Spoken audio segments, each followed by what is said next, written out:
A single mother was thrown out by her own father on Easter Sunday with nowhere to go. What happened next when a mysterious millionaire stopped his car changed everything she believed about love and second chances. But before we dive into the full story, let me know where you're watching from and what time it is.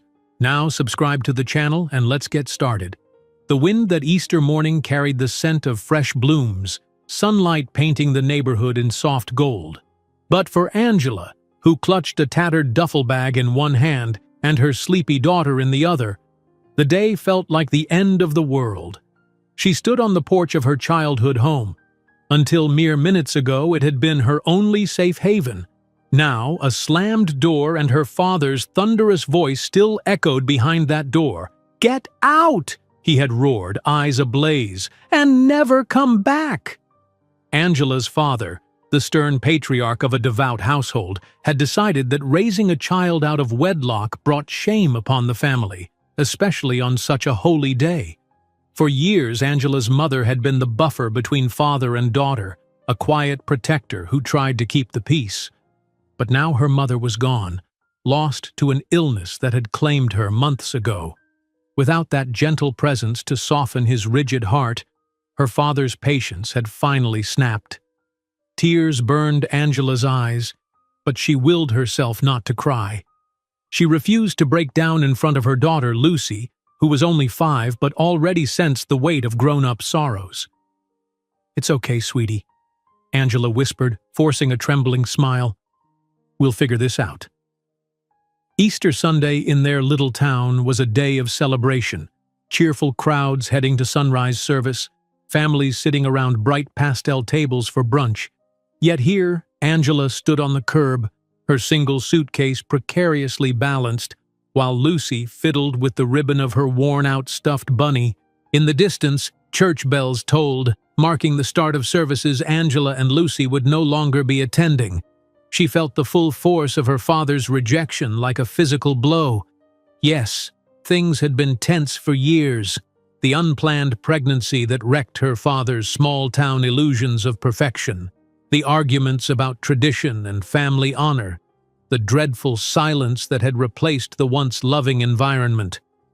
But never in her darkest dreams did she imagine he would cast her out on a holiday dedicated to rebirth and renewal. With no place to go, Angela rummaged through her purse in search of bus fare. She had maybe $40 to her name, enough for a couple nights in the cheapest motel on the outskirts or a single bus ticket to the next county. Even that was uncertain. She'd have to keep some money aside for food or medication if Lucy fell ill. Lucy's eyes were on her, wide and trusting.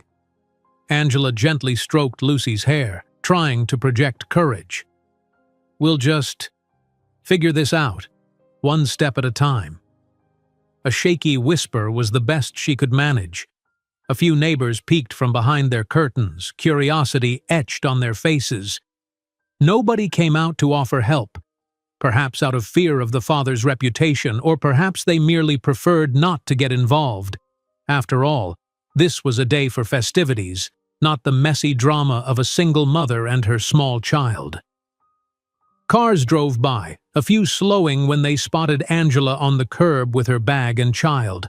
Some drivers craned their necks as though they wanted to ask if she needed assistance, but the unspoken rule of this small conservative town held them back. Nobody wanted to cross lines or defy Angela's father, a man both respected and feared. Lucy began to whimper.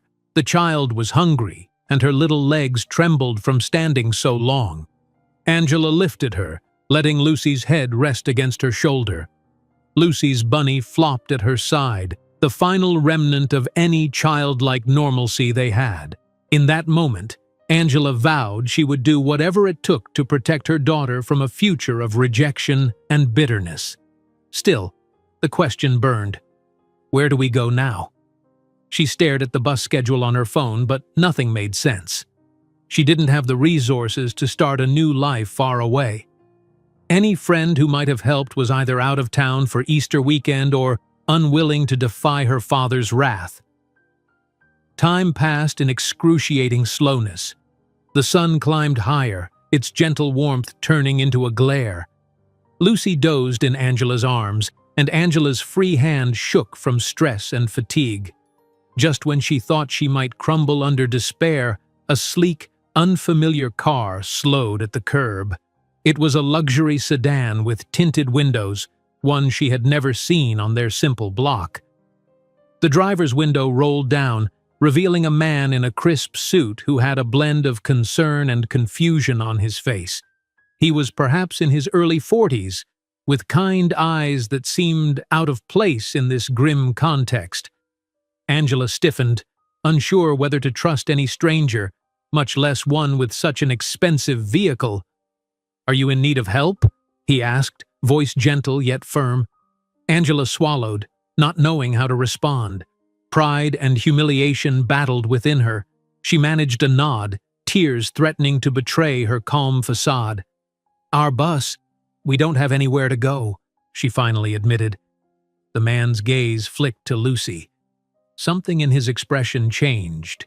Maybe empathy, maybe a memory he didn't share. "Get in," he said quietly. "I'll take you somewhere safe." 1,000 questions collided in Angela's mind. Who is he? Why is he doing this? Could he be dangerous? But as Lucy stirred awake, Angela felt desperation overruling caution. The entire morning had been an exercise in heartbreak. She had to make a split-second decision, to step into the unknown or remain stranded on a sidewalk that offered no salvation. Heart-pounding, Angela climbed into the passenger seat, gently easing Lucy onto her lap. The car's interior smelled of leather and pine air freshener, so foreign to her budget life reality. She watched the man carefully as he pulled away from the curb, catching glimpses of his sharp suit, an expensive watch glinting at his wrist. "Thank you," she managed to say, feeling inadequate. Those words seemed too small to convey her gratitude. He glanced her way, a slight nod. "My name's Spencer," he offered like it was an afterthought. "And I'm sorry if this seems sudden. I just couldn't leave you there." Angela introduced herself softly, then Lucy, who looked up at him with frightened eyes. Spencer tried a brief smile, but caution remained in his gaze. As the car navigated quiet streets, church bells rang once more in the distance, reminding Angela again what day it was. Easter Sunday, a time of renewal and hope. But for Angela, it was the darkest day she'd ever lived. Unbeknownst to her, it was also the beginning of something greater than she could imagine, a turn of events that would challenge everything she believed about love, family, and second chances. Outside, pastel-clad families gathered for celebrations. Kids chased each other in front yards, and church services concluded with joyous hymns. Inside that quiet sedan, a single mother and her child traveled toward an uncertain destiny under the protection of a stranger with mysterious motives. She had no idea what Spencer wanted or who he truly was. She only knew that when she was at her absolute lowest, he had shown up, and for reasons she couldn't fathom, he had chosen to help. As she cradled Lucy and felt the hum of the engine under her seat, Angela felt the faintest flicker of hope. Perhaps, on this day of all days, an ending could transform into a brand new beginning. Angela sank into the passenger seat, gently shifting Lucy so the little girl could see the passing scenery through the window.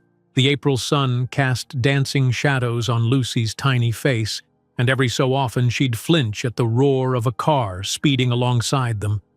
Despite the plush leather and the hum of the air conditioning, tension clung to Angela's chest as questions brewed. She turned slightly to look at Spencer, this man who had come out of nowhere. His features were refined, sharp cheekbones, a slight hint of stubble, eyes that seemed used to a heavier gaze than everyday folk. Every movement, from how he adjusted the temperature controls to the way he signaled at intersections, radiated a polished, deliberate air. He must be someone important, Angela thought. Perhaps a visiting businessman who'd taken the wrong exit, or a wealthy traveler merely passing through their small town. Lucy, for her part, peeked over Angela's arm to stare at Spencer.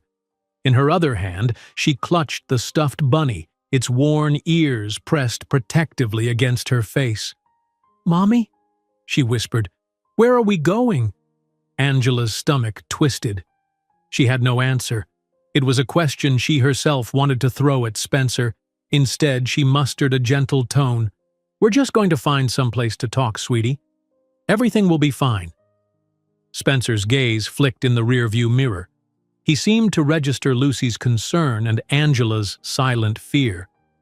"There's a diner on the outskirts of town," he offered. "I figure we can stop, get something to eat, and discuss what you need." The words, "what you need," echoed strangely in Angela's mind. She couldn't remember the last time someone, besides her late mother, had spoken those words so genuinely. Her father had been more about demands than supportive care, especially after Lucy was born. Despite her uncertainty, Angela felt her hunger stir at the mention of food. She'd left the house that morning with nothing more than the remnants of Lucy's cereal in a plastic cup. Lucy's stomach gurgled softly, and Angela nodded in quiet acceptance. Yes, we could all use something to eat. They pulled into the diner's gravel lot a few minutes later. The sign, worn and half-lit, read, "Harlow's Country Diner." A few dusty pickup trucks and older sedans dotted the lot. Locals who'd decided to grab breakfast after sunrise service, most likely. Spencer parked his sleek black sedan near the entrance. When Angela slid out, Lucy clinging to her side, she noticed the stares from two older men on the diner porch. The men exchanged looks, probably at the sight of a fancy car in front of such a humble establishment. Or maybe they recognized Angela from around town, especially if word had spread about her father's dramatic outburst. The diner's interior carried the aroma of bacon, grease, and burnt coffee. Vinyl booths lined the walls, each with silver napkin dispensers and chipped salt shakers. A waitress, a woman in her 50s with a no-nonsense ponytail, paused her cleaning as they entered. Her gaze flicked to Angela and Lucy, then shifted to Spencer's suit. Angela braced herself for the usual small-town curiosity or pity, but the waitress merely offered them a polite nod. They chose a corner booth by the window. Spencer sat across from Angela and Lucy so he could see the parking lot and keep an eye on his car. The vinyl squeaked under them. Outside, the day was bright, but Angela still felt a layer of gloom hovering within her. Lucy's gaze roamed over the laminated menu, though she was too young to read the words. "Do they have pancakes?" she asked, looking up hopefully. Spencer offered the child a small smile. "I'm sure they do," he said softly, then slid the menu closer to Lucy. "Here, see? Pancakes with strawberries?" Angela watched Lucy's delight and felt a pang. Food was so simple, yet it felt luxurious right now.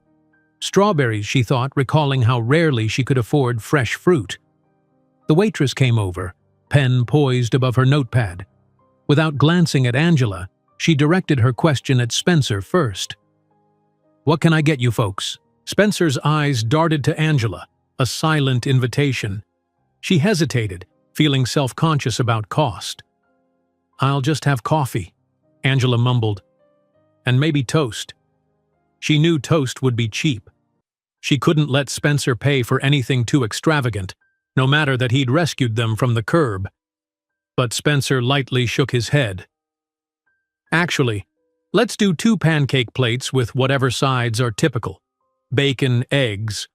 Also an orange juice for the little one. And for you?"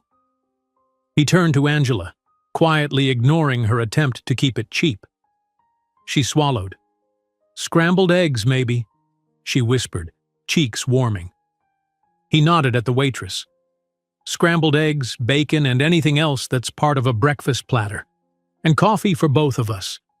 The waitress, scribbling quickly, didn't miss the tension. "All right, folks, I'll get that started for you," she said, stepping away. A moment of silence fell over the booth.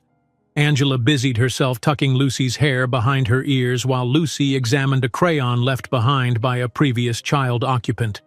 Spencer leaned in slightly, his voice low. "I realize this might be overwhelming," he said, "but you and your daughter looked like you really needed help back there." Angela nodded. "We did," she answered, her voice subdued. "Thank you. That was My father's house. He, threw me out." A flicker of something passed over Spencer's face, a mixture of compassion and curiosity. "On Easter? That's unusual." She let out a shaking breath. "He doesn't approve of— Well, I had Lucy out of wedlock. My mother passed a few months ago, and now he's alone in that house, angry at the world. I guess he finally had enough of me." Lucy, hearing her name, snuggled closer to Angela, her stuffed bunny half forgotten. "Mommy," she murmured, "don't be sad." Angela forced a smile, wiping away a tear she didn't realize had escaped. "I'm not, darling. I promise." Spencer observed Lucy's reassurance with a subdued expression, then exhaled slowly. "I'm sorry," he said, the words seeming to hold weight.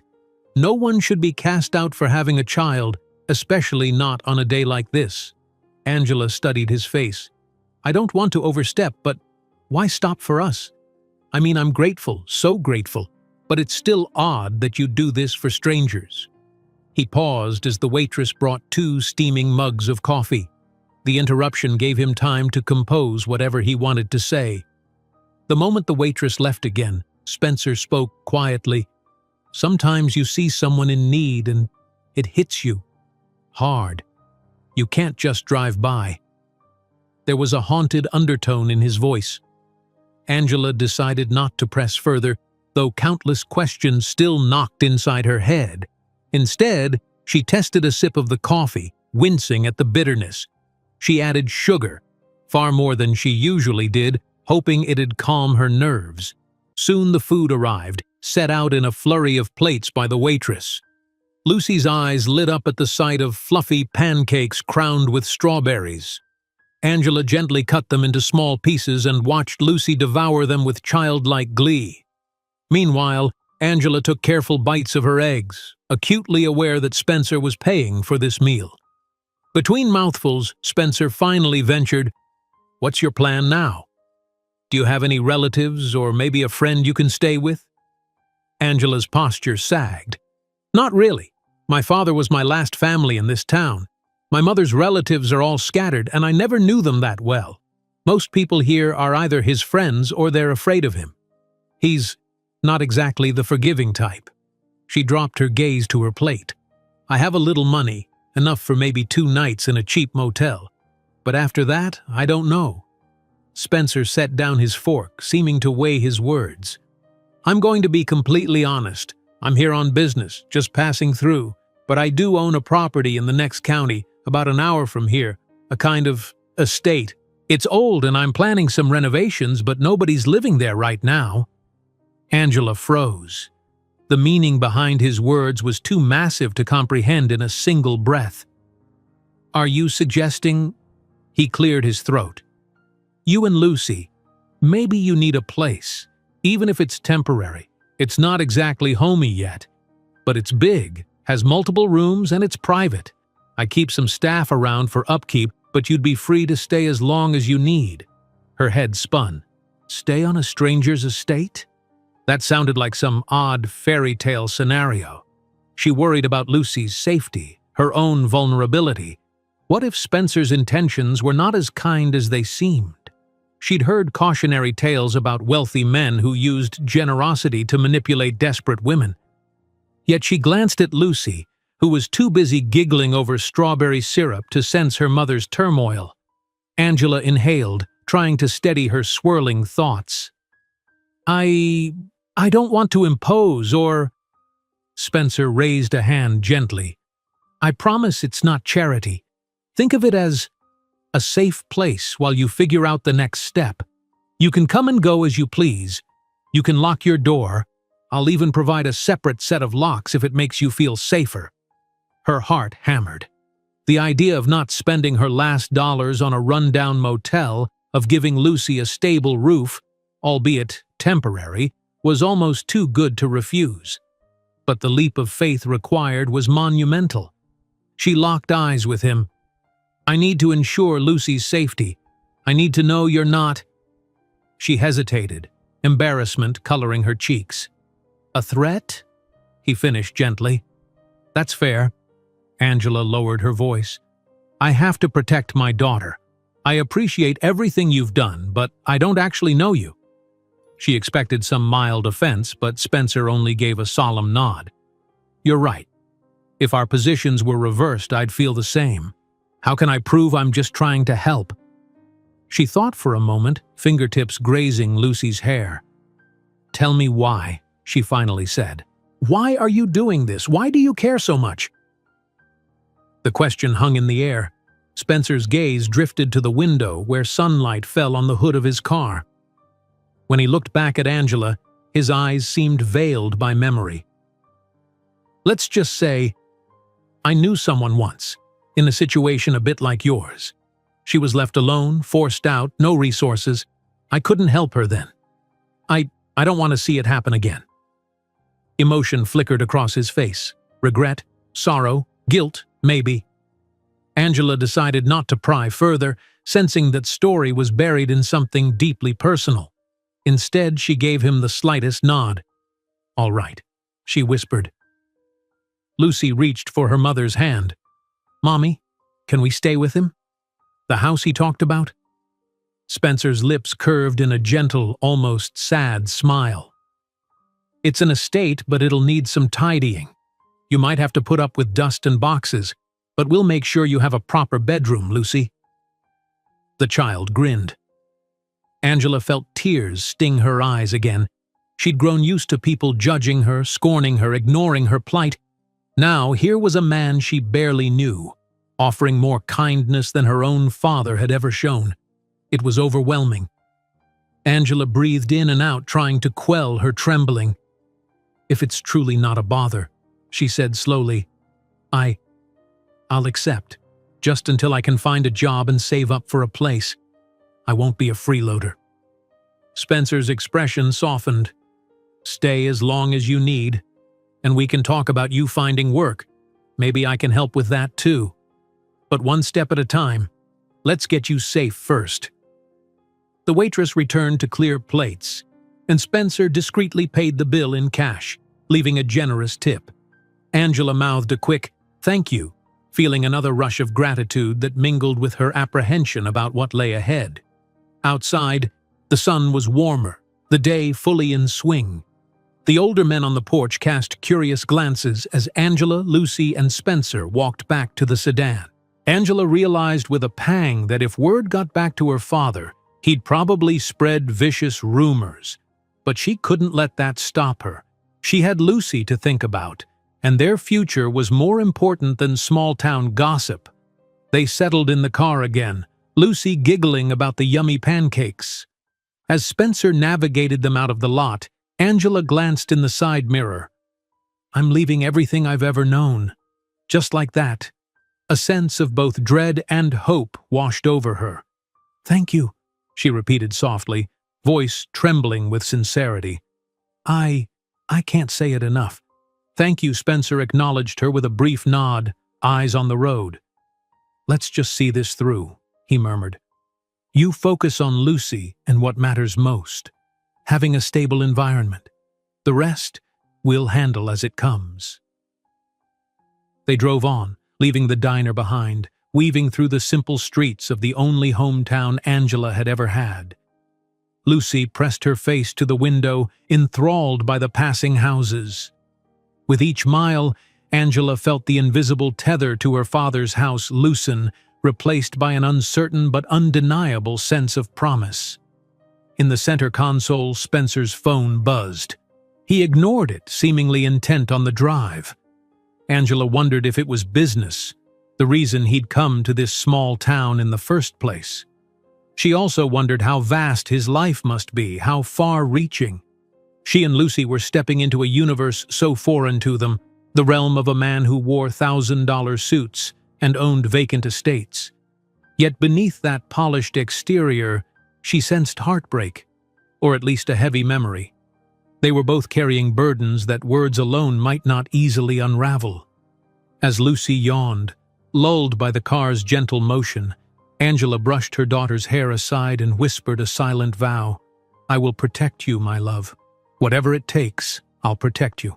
Outside, the farmland began to open up, Wide, rolling fields and trees bursting with spring blossoms. The scenery seemed to signal the fresh start Angela so desperately needed. She dared not exhale in relief just yet. Too many unknowns lay ahead. But as the car advanced toward the next county, Angela felt something in her chest lighten, as though perhaps, by some Easter miracle, her life was not ending after all. It was, in fact, beginning anew in the unlikeliest of ways. They traveled for almost an hour, passing through stretches of farmland and quiet roads that wound past clusters of trees. Lucy dozed in the back seat now, curled up against the cushions as if it were the safest place on earth. Every so often, Angela would glance over her shoulder to confirm the gentle rise and fall of her little girl's breathing. Outside, the scenery was all pastel skies and lush greenery, a world reborn in spring. Yet Angela's chest fluttered with every new mile, an equal measure of anticipation and unease. Spencer seemed focused on the drive, shoulders tense beneath his well-tailored jacket. Occasionally, he'd make brief, passing comments about the landscape. "There's a historic barn about 2 miles from here," he mentioned at one point. Or, "These fields used to be owned by a big dairy co-op." Angela noticed that he carried a world of knowledge about things that hardly anyone in her small town would know or care about. But she responded politely, nodding or offering a soft "oh" to invite him to continue. The truth was, her mind throbbed with too many questions about his life, about the estate, about what came next for Lucy and her. Soon, the car turned off the main highway onto a narrow lane. Though paved, it was flanked by tall pines that created a tunnel of dappled shadows, the sun flickering through the canopy overhead. Lucy stirred awake. She sat up, pressing her small hands to the window, mesmerized by the trees that seemed to part in welcome. Angela tried to steady her voice. "This is near your estate?" "Just a bit farther," Spencer confirmed, slowing as the road curved. The quiet hush of the place pressed in, broken only by birdsong and the low hum of the sedan's engine. The typical hustle of everyday life, traffic, strip malls, the chatter of neighbors, felt distant, like a memory from another world. They arrived at a tall wrought-iron gate that stood between 2 old stone pillars. Over the years, moss and climbing vines had woven themselves into the ironwork, giving it a slightly overgrown look. A sophisticated keypad jutted from one pillar, incongruous against the estate's seemingly antique facade. Spencer rolled down his window, tapped in a code. The gate groaned, then swung open with stately slowness, revealing a gravel driveway that wound ahead through more towering pines and oaks. Lucy's excitement was immediate. "Wow!" she whispered, nose practically pressed to the window. Angela's heart fluttered again, uncertain if she was stepping into a safe haven or drifting into someone else's lonely kingdom. Whatever it was far more than she or Lucy had ever known. After another few bends, the house emerged from behind the trees, a grand Victorian-style mansion with turrets and ornate gables, its brick walls covered in creeping ivy. In the midday light, the structure looked formidable yet oddly inviting, like something from an old romantic novel. The wide porch out front was framed by Corinthian columns. Angela swallowed hard, instinctively hugging her arms around her torso. Spencer parked near a circular fountain in the driveway. The fountain itself was dry, no water flowing, just a stone centerpiece ringed by chipped statues of cherubs. Weeds sprouted in the cracks around it, hinting that the estate's upkeep wasn't fully polished. As they climbed out, the crunch of gravel underfoot was loud in the stillness. Lucy clutched Angela's hand, her eyes darting over the mansion's tall windows. Even from the outside, Angela could see some curtains drawn back, ghost-like in the gloom of the interior. "It's old," Spencer said quietly, stepping around the car. "I'll admit I haven't done much with it yet. Most of the staff only come by to do basic cleaning, some landscaping, and maintenance checks. Otherwise, it remains empty." He caught himself, lips curving into a wry half-smile. "Well, not anymore." Angela found herself at a loss for words. The place was massive, far beyond any dream she'd had of a temporary shelter. She could practically feel the echo of footsteps that once roamed these halls in decades past. "Lucy," she murmured, leaning down, "stay close to me, okay?" Lucy nodded eagerly, though her attention was glued to a pair of stone lion statues flanking the entryway steps. Spencer led them up onto the porch, retrieving a key ring from his pocket. The heavy wooden doors creaked with a slow majesty as he unlocked them, and a draft of cool, musty air rushed out to greet them. The foyer inside was cavernous. Marble floors, faded yet still impressive, extended toward a sweeping staircase. A chandelier overhead remained unlit, and dust motes drifted in the sunbeams that slanted through tall windows. To their left, a large parlor revealed plush but sheet-covered furniture, giving the impression that the house slept beneath layers of cloth. To their right, a corridor led into shadowy rooms, presumably a study or dining area. Angela could almost taste the air of disuse. "It's incredible," she managed, voice hushed. She felt a pang of self-consciousness. Her entire life she'd struggled in cramped apartments or the modest home of her father. Now this place felt like stepping into another reality altogether. Lucy let out a small squeak of excitement, though she kept clutching Angela's hand. "Where's our room, Mommy?" Spencer offered a reassuring smile. "Upstairs, near the back, there's a set of guest rooms that get the best morning light. They're furnished, just not modern. But I can bring in anything you need. Let's head up." He gestured for Angela and Lucy to follow him up the grand staircase, their footsteps echoing on the polished steps. The corridor above branched left and right, lined with multiple doors. Spencer picked a door on the left, then led them into a spacious bedroom suite. Large windows draped in dusty curtains overlooked the front gardens. A four-poster bed with a floral comforter stood in the center, flanked by two antique nightstands. Across the room, a smaller adjoining door presumably led to another bedroom or a sitting room. Angela walked in, heart hammering. Even in its obvious need of freshening, the space was breathtaking, like a relic from a bygone era. Lucy tiptoed across the wooden floor and peered out the window, transfixed by the view of ancient oaks. Spencer moved to open the closet, revealing empty hangers and an old trunk inside. "I had some of the older clothes and blankets removed," he explained, brushing off a bit of dust.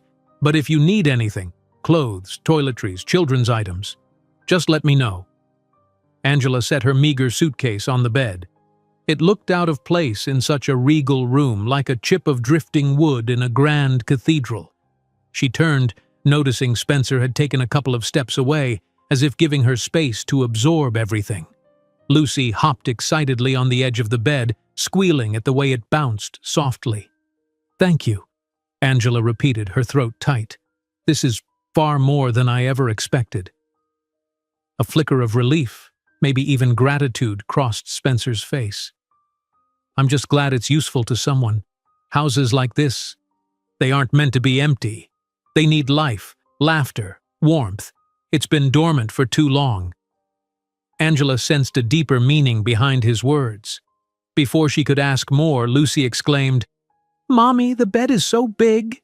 She jumped again, then clutched the stuffed bunny to her chest, smiling at Spencer. "Thank you, Mr. Spencer." He nodded with a gentle quirk of his lips. "You're welcome, Lucy. It's nice to have someone actually enjoy the place." A flutter of silent relief spread through Angela's chest. If Lucy was comfortable here, that eased at least one of her fears. She glanced around. "So there's electricity, I assume?" "Running water?" Spencer chuckled softly, tapping the wall switch. The overhead fixture sputtered to life, casting warm light across the room. "It may be old, but it's connected. Water's fine, though you'll want to run the faucets a bit. There's a caretaker who usually visits once a week to keep an eye on things. I'll let him know you're here so he can ensure everything's functioning." Angela inhaled slowly, remembering each detail so she could handle the practicalities on her own. "What about food?" she ventured. "There's a small kitchen staff that used to come on weekends, mostly to inventory or check that things weren't spoiling. But given the emptiness, I scaled that back. Let me call someone, a cook or a housekeeper, someone who can stock the pantry and fridge, or if you prefer, I can just give you some money so you can shop for yourselves. Whatever makes you more comfortable." He said it so casually, as though solving these problems was second nature to him. Meanwhile, Angela felt the strain of her entire adult life pressed into her next breath. Accepting more of his help felt embarrassing, but she also recognized the precariousness of her situation. Maybe just a bit of groceries for now. I can cook. I'm used to that." Spencer's face lit with an expression that might have been relief. "Of course. I'll arrange a trip to the store or have items delivered if that's easier." Lucy hopped off the bed, curiosity tugging her toward the other door in the room. She opened it, gasping at the sight of a smaller adjoining space which contained a comfy armchair by a tall bay window. Dust motes glowed in a shaft of sun. "Mommy, can I read books here?" Lucy asked, eyes shining. Angela's tension loosened a bit. "Yes, honey. We'll make it your reading nook." Spencer quietly stepped back into the hallway, giving mother and child a moment alone in their new surroundings. Angela followed, softly closing the door behind her so Lucy could explore. In the corridor, the hush felt amplified. She finally turned to Spencer. "I don't know how to thank you properly," she whispered. "I promise, as soon as I can, I'll figure out how to pay you back for all this." He lifted a hand in a calming gesture.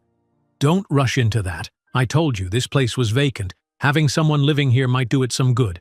And I like helping." A hesitant pause, as if he weighed sharing more. In the end, he simply said, "If you feel compelled to show gratitude, just promise to keep the place cared for. Let Lucy be happy and safe here." Tears pricked at Angela's eyes. It was a foreign feeling to have a total stranger understand her fears so clearly and to treat them with such kindness. She nodded, forced a watery smile. "I will, I promise. Also," he continued, voice dipping, "I'll leave you my number. I have some business to wrap up, but I'll check in daily. If you need anything, repairs, supplies, even just a sense of security, call me. I'm not too far." He gave a tentative shrug. Maybe an hour's drive, depending on traffic. She exhaled in relief. It was reassuring to know he'd be reachable, that they wouldn't just be abandoned here. Still, a flicker of longing for independence stirred in her chest. You've done so much already." She swallowed. "Can I at least cook you dinner sometime? When you come by?" He paused, as though the suggestion touched him. "I'd like that," he murmured. "Yes, that would be nice." They exchanged a small mutual smile. Then Spencer gestured down the hall. "There's a second guest room if you'd prefer separate sleeping arrangements for Lucy or if someone else visits you. And that door at the end leads to a balcony overlooking the gardens. The caretaker, Ben, will probably show you around if you want a tour of the property. He's been with the estate for years." Angela nodded again, absorbing the flood of details. "I think Lucy and I will just settle in first, then maybe a tour. It's all a bit overwhelming." "Take your time," Spencer said kindly. "I'll give you some space. Let me just make a few phone calls, arrange for groceries, and then I'll be off. You can rest. You've had a difficult morning." She offered a quiet, "Thank you," and he turned toward the stairs, footsteps echoing softly against the polished wood. Once he disappeared, Angela slipped back into the bedroom. Lucy was perched on the armchair in that smaller nook, hugging her bunny, as if testing how it felt to belong there. Angela joined her, sinking onto the armrest to gather Lucy in her arms. The child peered up with bright, trusting eyes. "Are we staying here forever, Mommy?" A pang darted through Angela's chest. "Not forever, baby, but for a while until we can find a better plan." She forced a light-hearted tone. "Is that okay with you?" Lucy grinned, nodding vigorously. "It's so pretty here. And you're not sad anymore." Angela pressed a kiss to Lucy's temple, a lump forming in her throat. She was grateful Lucy saw her sadness lifting. It was a small sign that hope was possible. Yet Angela knew they were still at the start of a winding road. Accepting Spencer's generosity wasn't the end of their worries. Her father's rejection still loomed in her mind, and the practicalities of building a new life couldn't be ignored. But for now, Lucy's excitement was enough to push fear aside. They sat like that for a few moments, mother and daughter soaking in the quiet hush of the estate. In the background, Angela could faintly hear Spencer's voice from down the hall, speaking on his phone, likely arranging the next wave of help they so desperately needed. A breeze rustled the curtains, stirring a bit of dust in the sunbeams that fell across the floor. Somewhere in the distance, the faint caw of a crow punctuated the stillness. Angela breathed it all in, letting the tension in her shoulders loosen, just a fraction. She was still wary, still uncertain. But for the first time in a long while, she felt something she hadn't dared to feel in ages. A glimmer of genuine relief. Maybe Easter had brought more than heartbreak this year. Maybe it had brought them the second chance she never expected. Late afternoon light angled through the tall windows of the bedroom, illuminating particles of dust as they spiraled in the air. Lucy, sprawled across the four-poster bed, had dozed off again, her small body nestled beneath a faded quilt Angela found at the foot of the mattress. It amazed Angela how quickly children could adapt to new surroundings if they felt safe. Despite the strangeness of this grand estate, Lucy showed no fear, only excitement. Angela stood by the window, one hand resting on the sill. Through the glass, she observed the vast front lawn where Spencer's car was still parked near the silent fountain. On the opposite side, the beginnings of a wild garden stretched out, rows of overgrown shrubs and flower beds that must have once been carefully manicured. In the distance, she caught sight of a figure moving along a hedge. A man in work clothes, likely the caretaker Spencer had mentioned. She heard footsteps in the corridor, and then a soft knock on the doorframe. It was Spencer, his tie loosened as though he'd been making phone calls for an hour straight. He stepped inside, keeping his voice low so as not to wake Lucy. "I just got off the phone with a local grocery service," he said. "They'll deliver basic supplies, milk, bread, fruit, cereal for Lucy by early evening. For now, I found bottled water in the kitchen pantry plus some canned soup and crackers." Angela offered a thankful nod. "That's wonderful," she murmured, relieved that they wouldn't face an empty kitchen. Her eyes flicked to Lucy, who turned over in her slumber, pressing the stuffed bunny to her cheek. Spencer followed her gaze. "She seems comfortable." A trace of a smile crossed his features before his tone turned apologetic. "I'm sorry if this all feels abrupt. Believe me, I'm not trying to drop a mountain of change on you all at once. But time is something we can't always control." Angela stepped away from the window, hugging her arms loosely around herself. "After everything that happened with my father, anything would feel abrupt," she said quietly. "But you're right. Time doesn't wait for us to catch up. And you've been unbelievably kind." He inclined his head, then cleared his throat. "I'll be heading out soon. I have a few matters in town to address. Business deals, meetings, that sort of thing." A pause, as though choosing his words carefully. "I wanted to ask if you feel safe here. Truly safe. If not, I can arrange a hotel, something smaller." Angela paused, letting the question settle. The idea of a hotel, anonymous, cramped, versus this estate's space and quiet. Even with the musty hallways and imposing architecture, she sensed a strange sort of calm here. Maybe it was Lucy's enthusiasm, maybe the hush of the surrounding woods.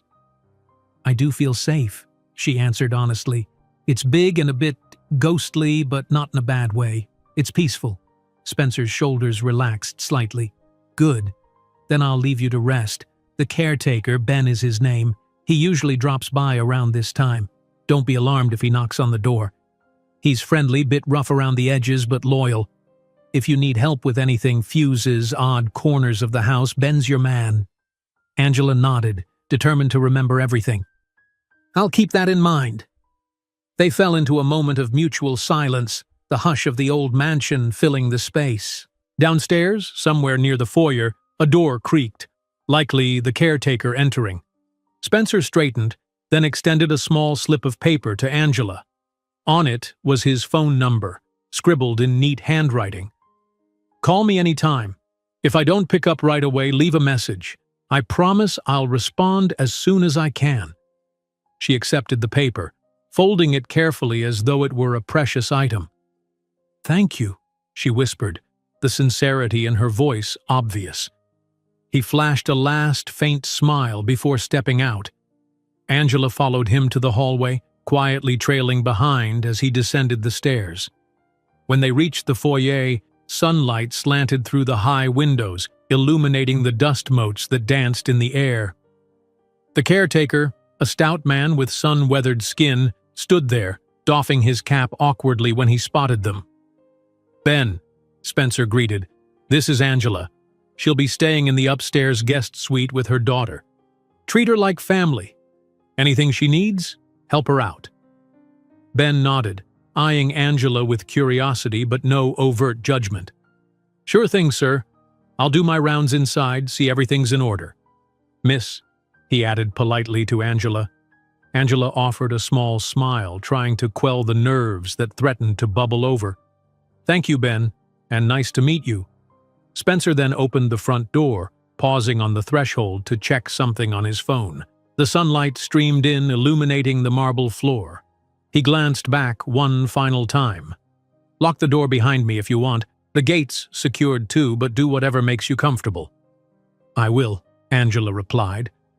She walked him to the porch where the stale outside air mingled with the scent of budding flowers.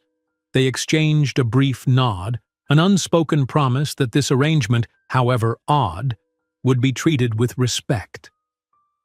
Angela watched Spencer climb into his sleek sedan. The engine purred, and he navigated the driveway's curve, disappearing behind a row of tall hedges. Standing there on the porch, she realized she was now effectively alone in this vast estate, with only Lucy, a caretaker, and the silent aura of the mansion itself for company. Slowly, she stepped back inside and closed the heavy double doors. She turned the deadbolt, hearing the solid click. A rush of quiet enveloped her, and for an instant, she felt an almost overwhelming sense of solitude. Then came the gentle shuffle of Ben's boots across the marble as he made his way through the rooms. She found him in the grand parlor, pulling dust covers off a couple of chairs. "Don't mean to be forward, miss," he said, "but you want me to tidy up in here? Might be nice if you and your little one have a place to sit besides the bedroom." Angela took in the room, plush Victorian sofas, a fireplace with an elaborate mantel, a few antique side tables. Everything was coated in a fine layer of dust. "That would be great," she answered, feeling a renewed wave of gratitude. "I'm Angela, by the way. Lucy is my daughter. She's resting upstairs." Ben nodded, flapping the dust cover to shake out the worst of the grime. "Spencer's a good man," he remarked, as though sensing Angela's unasked questions. "He's not here often, but when he is, he's respectful of this old place, and of people." He paused. "I've been caretaker for years now, since before he bought it. He insisted on keeping me on board." Angela tilted her head, curiosity piqued. "So the estate belonged to someone else before Spencer?" Ben gave a short laugh. "Belonged to plenty of folks. The place is older than it looks. Last owners were a couple from out east, but they never did anything with it. Let it languish. Spencer purchased it at an auction, put money in to update the wiring and plumbing, but, well, never fully moved in." Angela picked up a stray cushion that had fallen to the floor, brushing it off. "He told me it sits empty most of the time."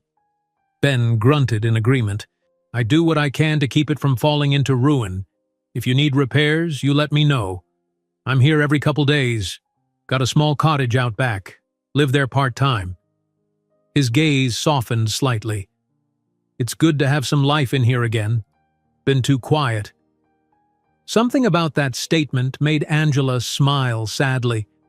I know the feeling of quiet, especially the kind that comes after someone leaves. Her father's furious face flashed across her mind, but she shoved that memory down and forced a polite nod toward Ben. Thank you for helping. Lucy and I appreciate it more than you know. Ben nodded, a tacit understanding passing between them. He resumed tugging covers off the furniture, stirring up motes of dust that caught the late afternoon light. Angela left him to his work and wandered into the adjoining room, a formal dining hall with a massive chandelier overhead. The table, long enough to seat a dozen or more guests, was draped in yellowed linen, the chairs stacked in a corner. A slight musty odor clung to the air, though large windows along one wall allowed streams of sunlight.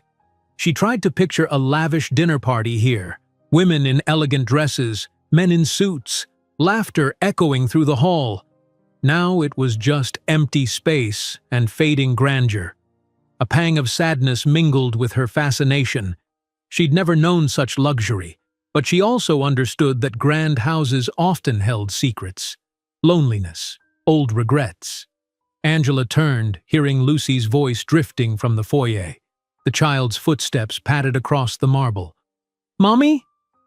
"Over here," Angela called softly.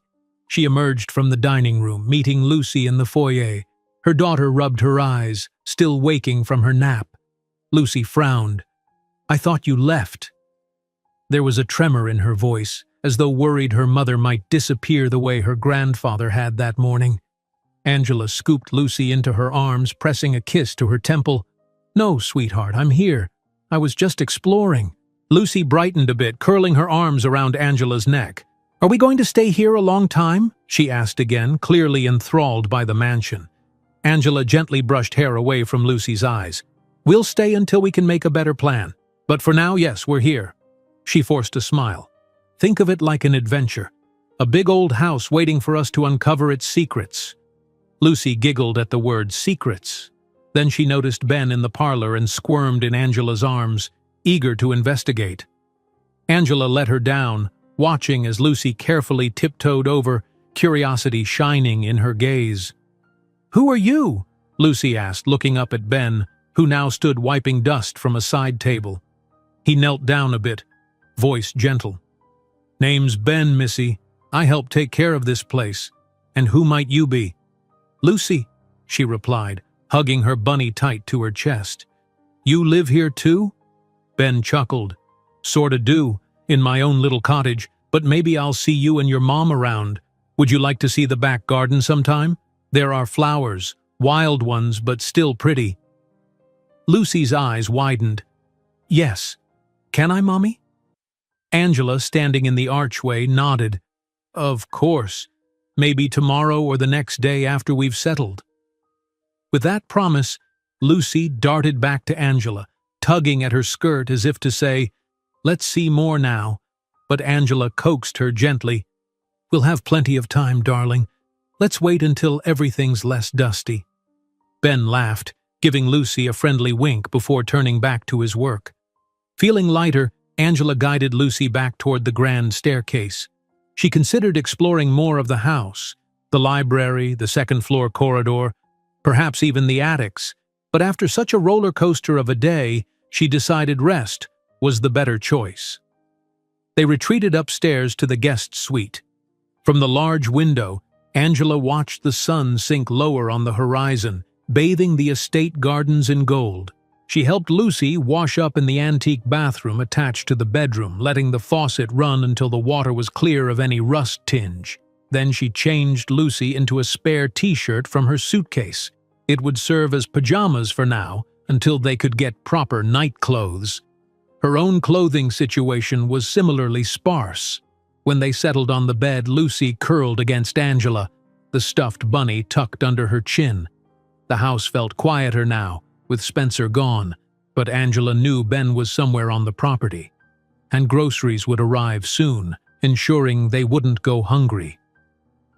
It was an odd sense of peace, overshadowed by the knowledge of how drastically everything had changed since morning. In a soft voice, Angela told Lucy a short bedtime story, a makeshift tale about a girl in a grand house who discovered hidden rooms filled with treasures. Lucy's eyes sparkled with the fantasy, but soon they grew heavy, lulled by exhaustion and comfort. Within minutes her breaths had deepened, sleep claiming her again. Angela remained awake a while longer, propped against the pillows, stroking Lucy's hair. Her own exhaustion pulled at her consciousness. Once more she whispered a silent thank you to whatever fate had placed Spencer in her path. She felt guilt for her father's cruelty, sadness for the fractured family left behind, but also a flicker of hope that, in time, she might find a new beginning here. Eventually, Angela surrendered to the hush of the estate, letting her eyelids drift shut.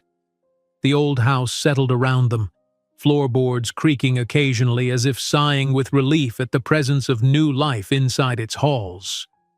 Outside, the breeze rustled through towering pines, and somewhere in the distance a lone owl called into the twilight. For Angela and Lucy, the day had been a whirlwind, of heartbreak, of unexpected salvation, of transitions yet to unfold. But as night enveloped them, Angela clung to one unwavering thought. They were safe, if only for now. The first night at the estate passed in restless fragments for Angela.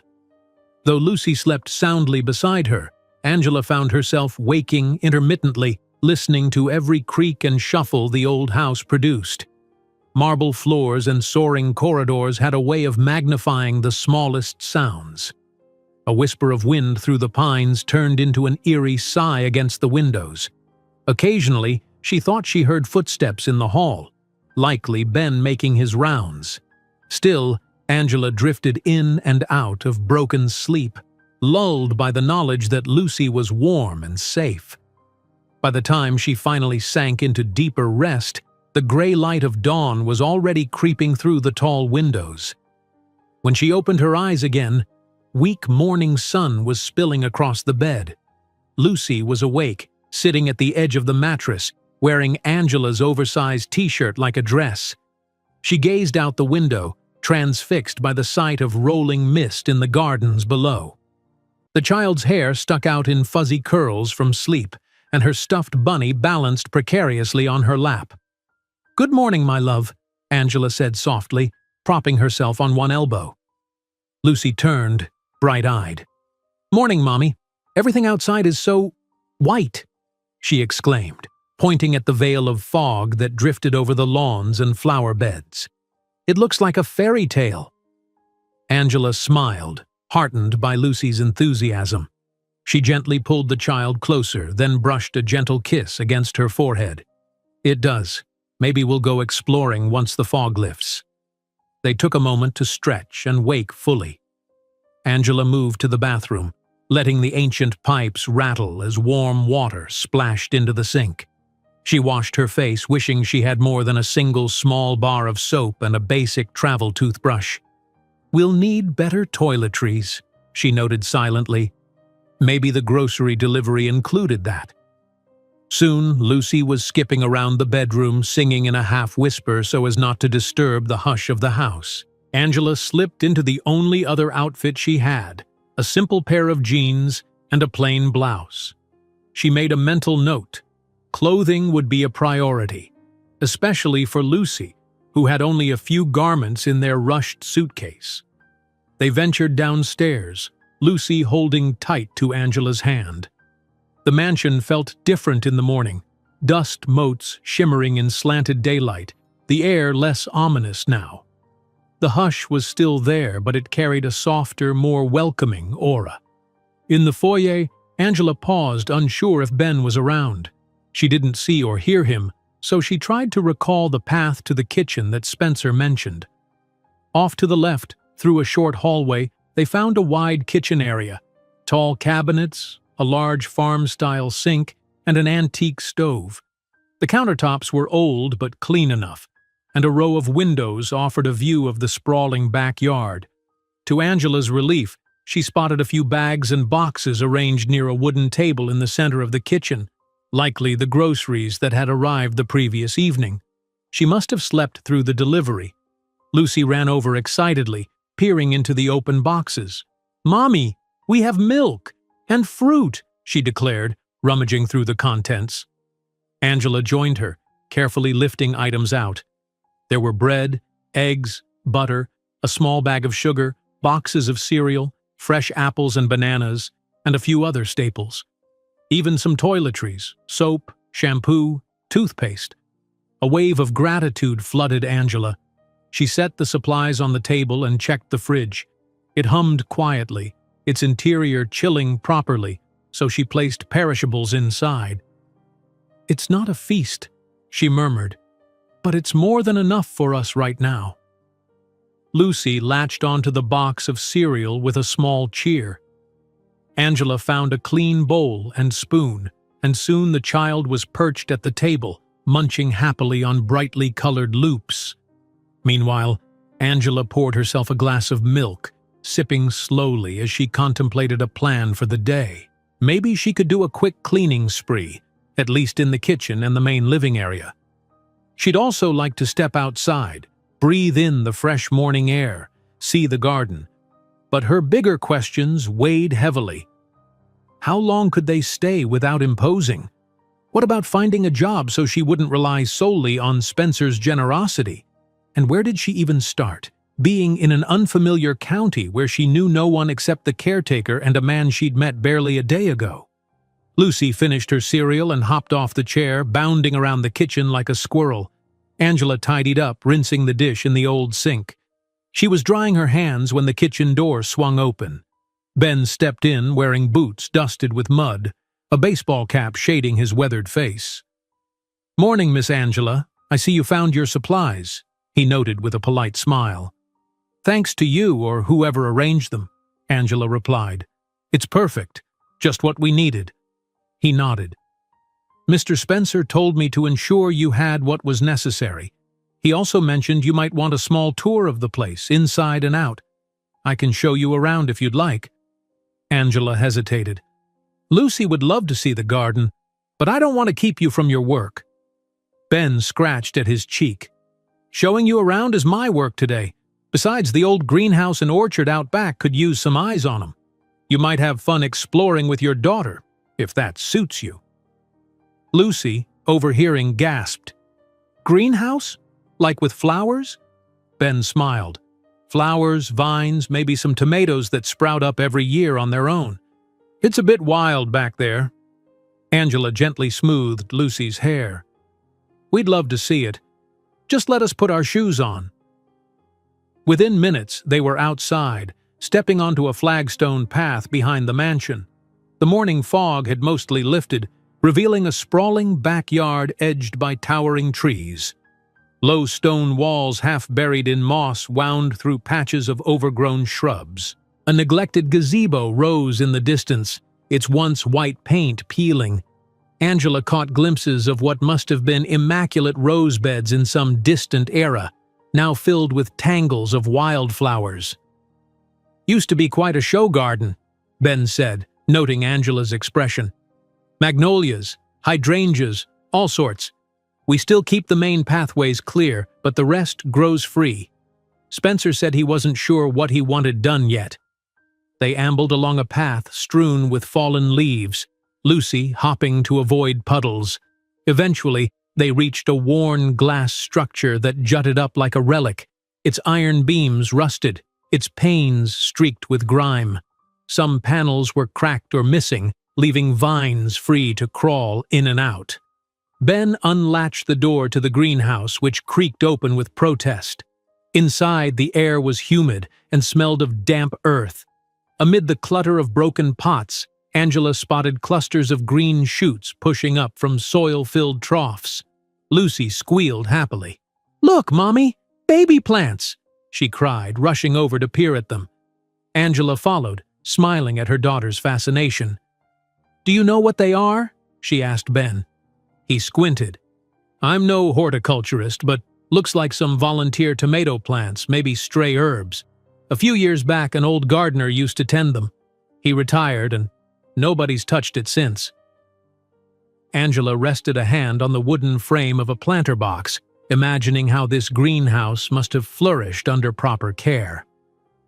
"Lucy and I could try to water these if that's all right," she offered impulsively, "just to keep them alive." Ben's weathered face broke into a warm grin. "Sure, I'll get you a watering can. The spigot still works outside, though the water's sometimes slow. If you want to revive the greenhouse, be my guest. Might do it good to see some love again." Angela smoothed Lucy's hair, heart lifting at the idea of a small project. Caring for these plants could provide a sense of purpose, a routine, even if she was still uncertain about how long they'd stay. Lucy, too, looked positively thrilled at the notion of growing something. They wandered out of the greenhouse, continuing along the path. At the edge of the property, past a row of towering hedges, Ben pointed to a small cottage. Smoke curled lazily from its chimney. "That's my place," he explained. "I keep a wood stove going on cooler nights. If you ever need me and I'm not in the mansion, you'll likely find me there." Lucy waved excitedly at the cottage, though no one else seemed to be around. Angela felt reassured knowing that help was nearby. "Thank you for showing us," she said. "This estate is huge. I'd get lost if you hadn't guided us." Ben nodded, then paused, glancing toward a cluster of tall willow trees that masked a distant corner of the grounds. "There's a bit more property that way. An orchard, mostly apple and pear trees, though they've gone wild. It's a nice spot for a picnic if you don't mind the overgrowth." Lucy tugged Angela's sleeve, eyes shining. "Can we see the apples, Mommy?" "Maybe another time," Angela said, noticing the sun was already climbing higher. She realized Lucy hadn't had a proper breakfast beyond cereal. "Let's head back for now. We'll come again soon." Ben accepted that with a genial shrug. "I'll walk you up." They retraced their steps toward the mansion.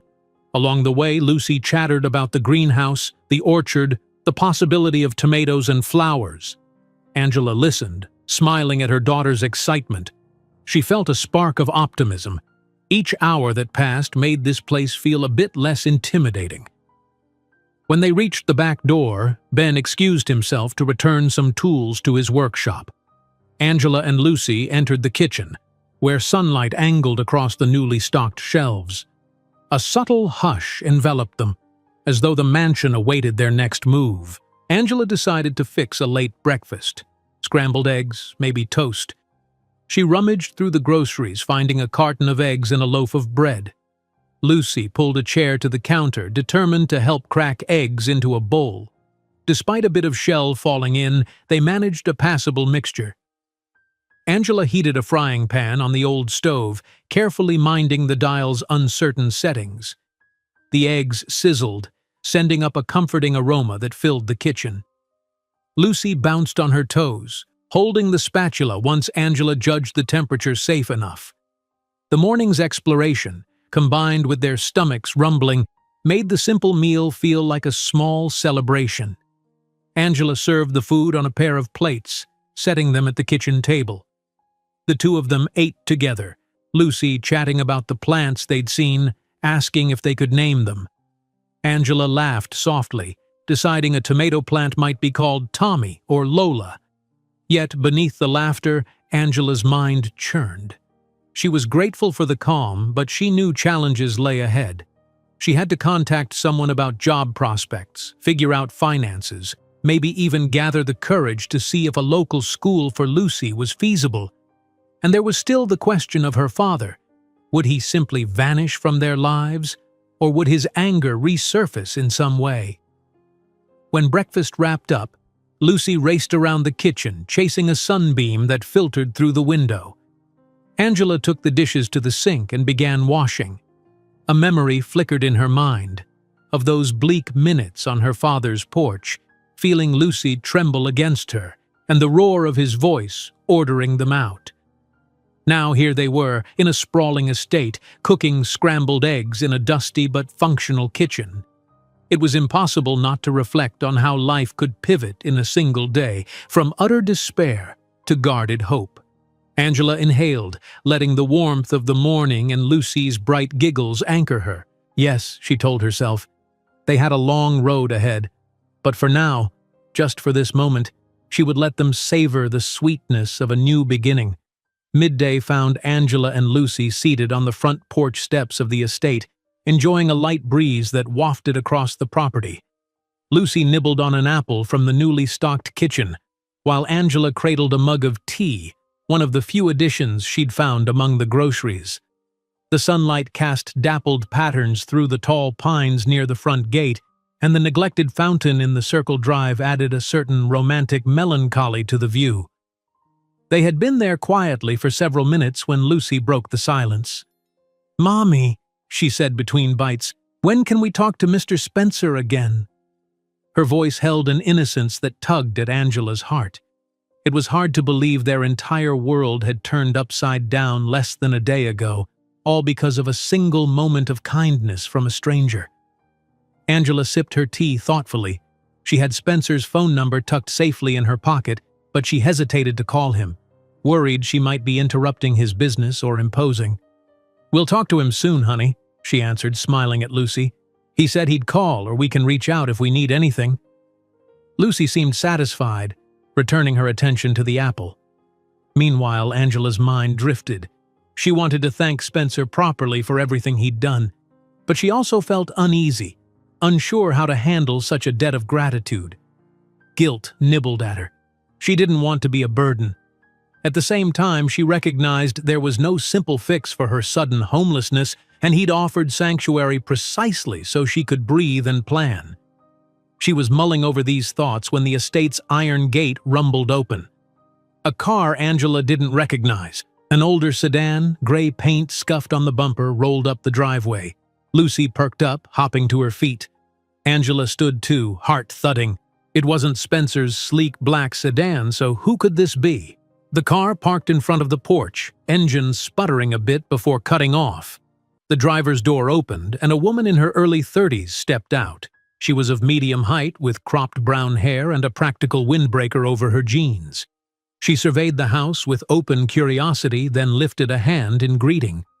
Angela clutched Lucy's hand, tension rising before the stranger called out in a gentle voice, "Hello, I'm Maggie. I work for Spencer.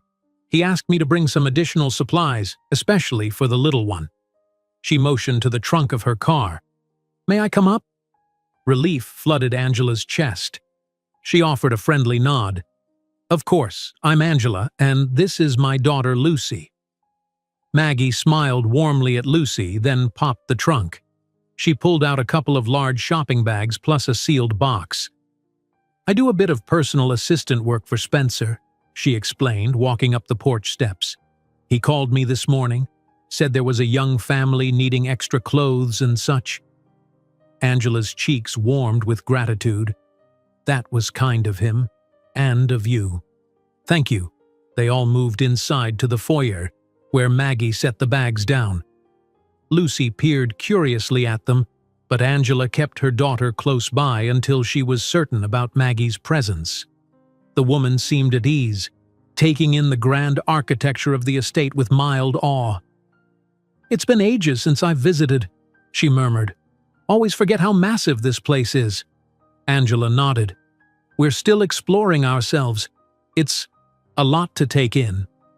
Maggie shot her a kind look. "I can imagine. Anyway, I've got some child-size clothing, a few extra shoes in different sizes, some pajamas." Spencer wasn't sure of Lucy's exact fit, so he guessed. "There's also more toiletries, some craft supplies for the little one, and a few non-perishable food items." Lucy glanced at Angela for permission. With a nod, Lucy knelt down to peek in the bags, excitement spreading across her face. Angela joined her, carefully sorting through the items. There were small t-shirts with playful designs, comfy leggings, even a pair of pink sneakers that looked about Lucy's size. Angela's throat tightened. She and Lucy had only the bare essentials when they arrived. Seeing a fresh stack of necessities felt like a lifeline. Lucy lifted a new coloring book from one bag, her eyes shining. "Mommy, look! Princesses and ponies!" she exclaimed. Maggie crouched beside Lucy, smiling. "I tried to pick something fun. There are crayons in there, too."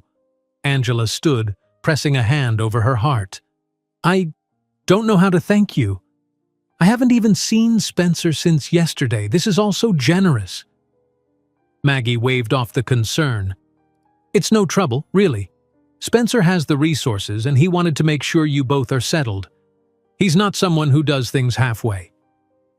Angela felt a swirl of emotion, relief, gratitude, and a faint unease at the thought of receiving so much help without any real way to reciprocate yet. But Lucy's delight eased some of that tension. If her daughter was happy and secure, then accepting help from a caring source might be the right path, even if it felt like stepping into a new world where strangers became benefactors. Maggie cleared her throat. "He also mentioned you might be looking for a job.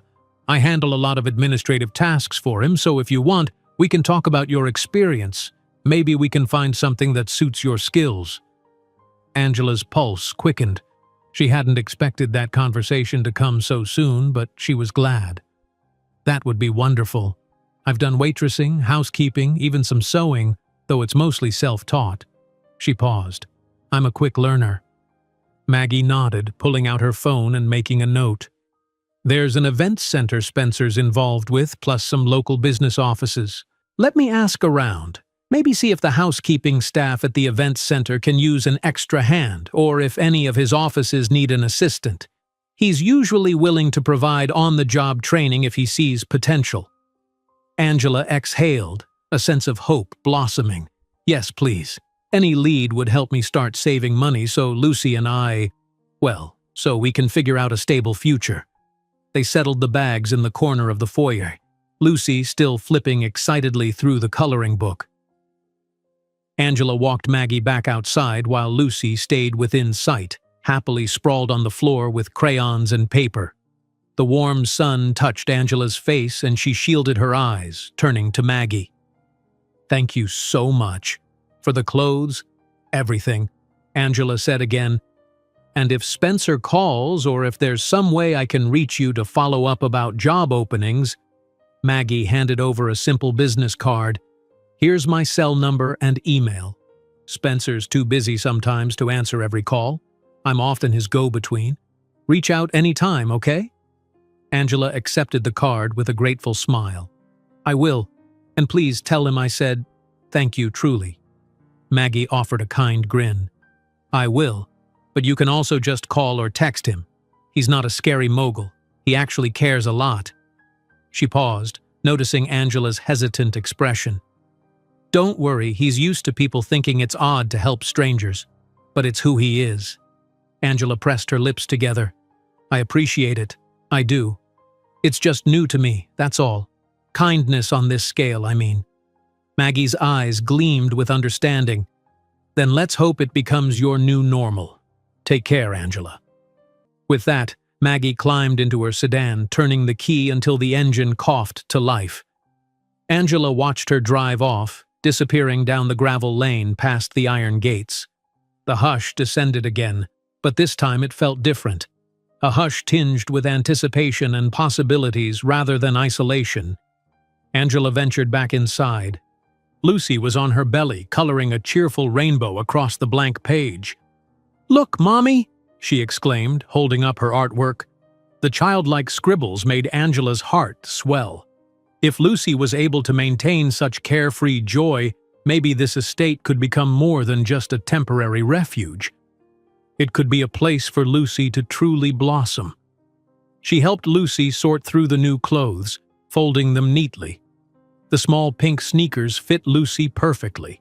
Angela promised they'd test them out in the garden later. For now, though, Angela felt compelled to restore at least a bit of normalcy.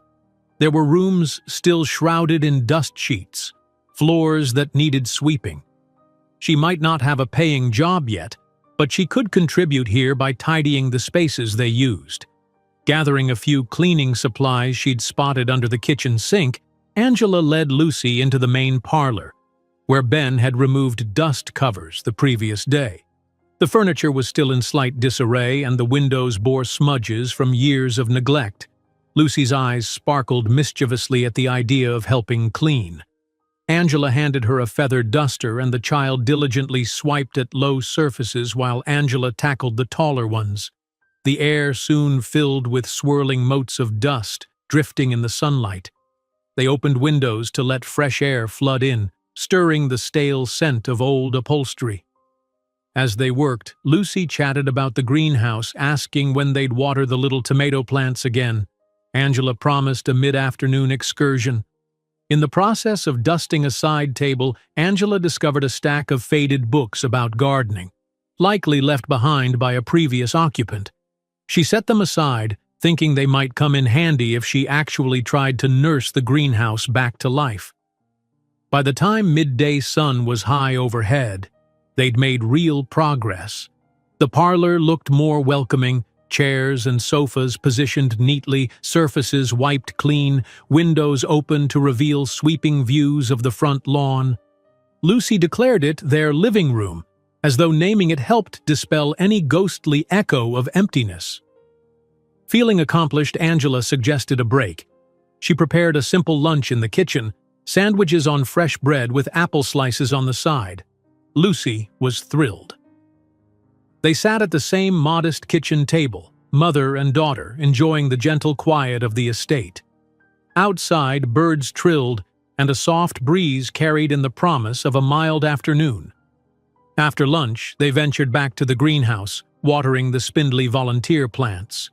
Lucy giggled every time water dripped through the cracks in the old troughs, splashing her feet.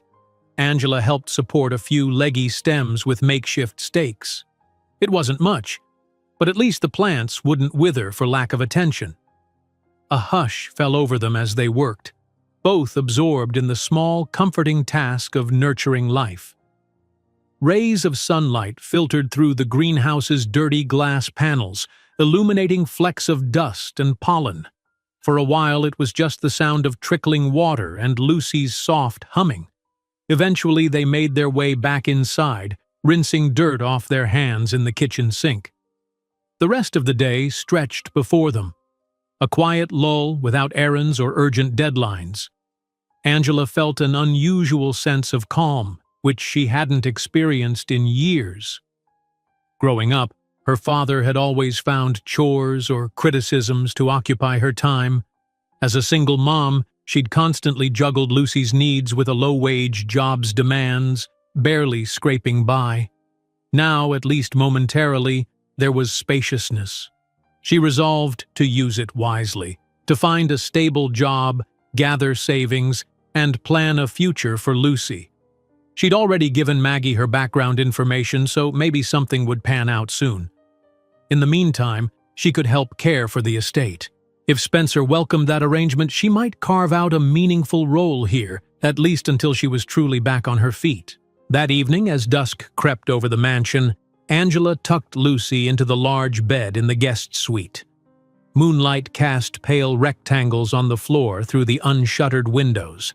Lucy clutched her stuffed bunny, eyelids drooping after the day's playful exertions. Angela kissed her daughter's forehead.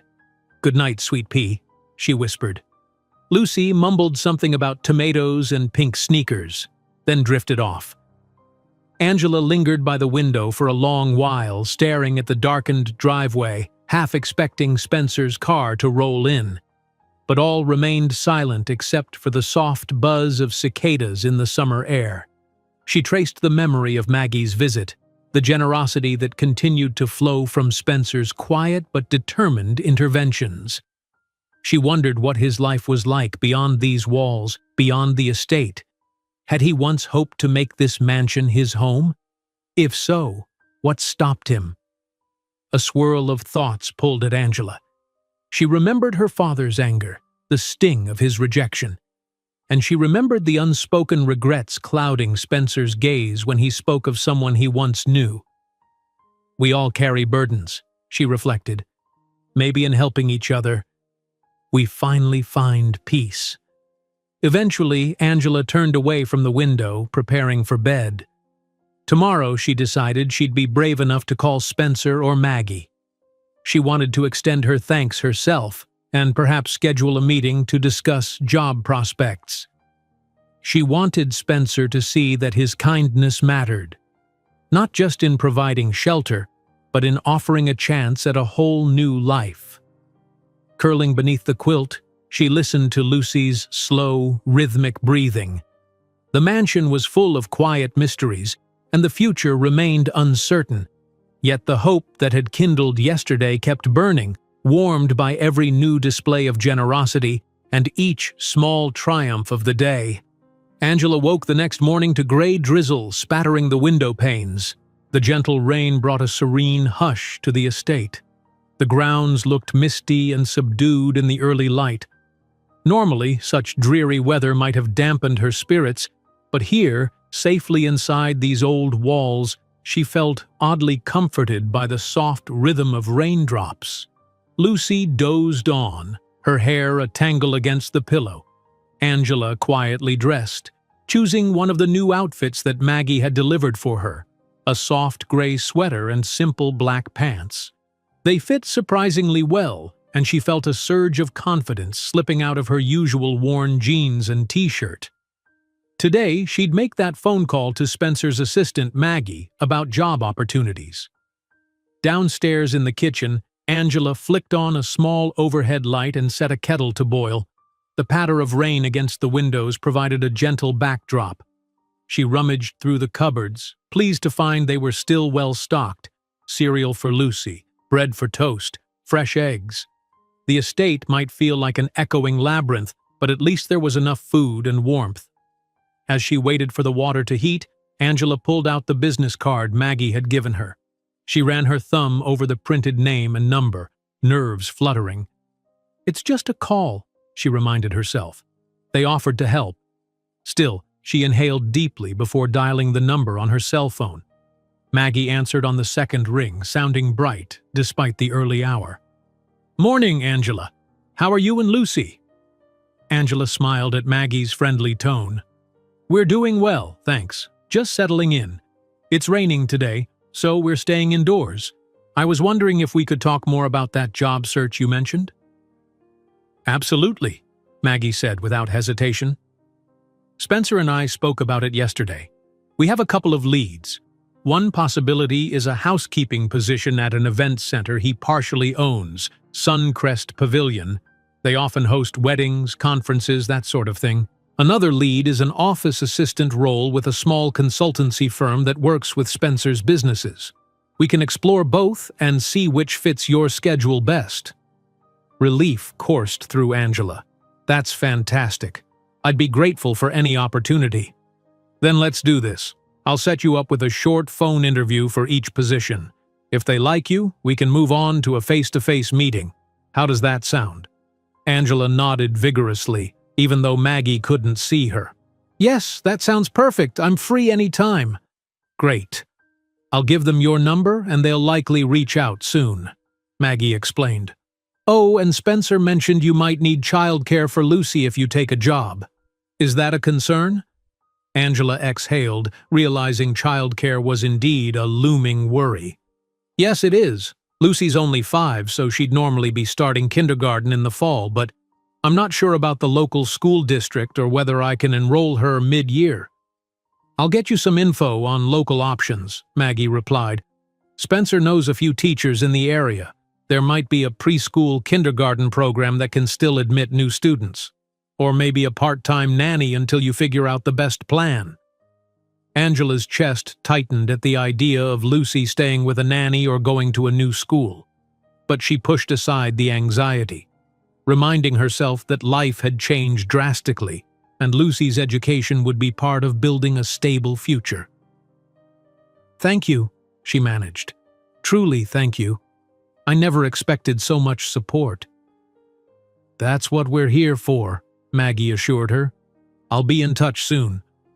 They said their goodbyes, and Angela ended the call, feeling a rush of cautious optimism.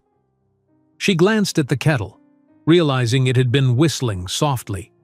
Hastily, she poured hot water into a mug and dipped in a tea bag. A wave of steam rose, carrying a soothing aroma. Soon, Lucy padded into the kitchen, rubbing her eyes. "Mommy, it's raining," she said, yawning. "We can't go play in the garden, can we?" Angela scooped her into a warm hug. "We can go later if it clears. How about we do some indoor exploring today, or maybe art projects with those crayons and coloring books?" She gave Lucy a playful tickle. The child giggled, brightening at once. After a quick breakfast of toast and eggs, mother and daughter ventured through the mansion's hallways. With the windows streaked by rain, the dim corridors felt cozier. Lucy pointed out ancient portraits hung on the walls, solemn ancestors who once graced these rooms. The estate's hush seemed less intimidating today, more like a calm retreat from the world outside. They soon reached a set of double doors Angela had bypassed in previous explorations. One door was slightly ajar. Inside was a library, a large room with floor-to-ceiling shelves crammed with old books. Dust coated the surfaces, but the space had a grand, scholarly aura. An ornate desk occupied the center, draped in a cloth to protect it from the elements. Lucy gasped, eyes wide. "Look at all the books, Mommy!" Angela felt her own pulse quicken at the sight of so many pages waiting to be discovered. She'd never seen a private home with a library this extensive. "Let's see if there's anything we can actually read," she murmured, gently lifting the cloth from the desk. A small cloud of dust rose, making Lucy sneeze. They moved carefully among the shelves, reading spines. Many titles were classics or historical tomes, Shakespeare, Dickens, or history books from decades past. But in one corner, Angela found a section of children's literature, though much of it appeared antique. Some titles she recognized, like Little Women and The Secret Garden. Others were unfamiliar, with yellowed pages and worn covers. Lucy clutched a battered storybook filled with old-fashioned illustrations of fairies. "Can we read this one, Mommy?" she pleaded. Angela brushed off the dust with her sleeve, then smiled at Lucy. "Of course. Let's find somewhere to sit." They settled into a large armchair near the window, though the old drapes made it too dark for good reading. Angela tugged them aside, revealing a gray sky but allowing more light to spill in. Lucy curled into her lap as Angela opened the storybook. The illustrations were whimsical, with curly vines and softly drawn fairy wings. She began reading, her voice hushed in the echoing space. The story was a gentle fable about a lost fairy who found her way home with the help of a kind woodcutter. Lucy listened, enraptured, occasionally pointing out details in the pictures. Outside, the rain continued to patter, creating an almost musical backdrop. After finishing the tale, Lucy begged for another. Angela obliged, smiling at the child's eagerness. In a life full of hardships, these moments of peace and mother-daughter closeness felt precious.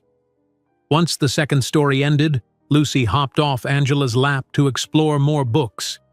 Angela carefully replaced the fairy book on a less dusty spot, mentally promising she'd wipe down some shelves later so Lucy could safely browse.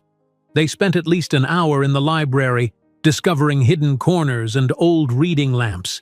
Lucy turned each exploration into a mini-adventure, pretending they were searching for a magic book that granted wishes. Angela's heart warmed at how quickly Lucy embraced the mansion's mysteries. Eventually, the need for lunch drew them back to the kitchen. Angela threw together a simple soup using canned broth and vegetables. Lucy insisted on helping chop a carrot with a dull knife. Angela guided her hands. As they cooked, the skies remained overcast, the soft drizzle unwavering. While the soup simmered, Angela thought about calling Spencer himself, just to say hello, to tell him how grateful they were, and to confirm how well Lucy was adapting. Yet she hesitated, remembering Maggie's words. "He's not a scary mogul. He actually cares a lot."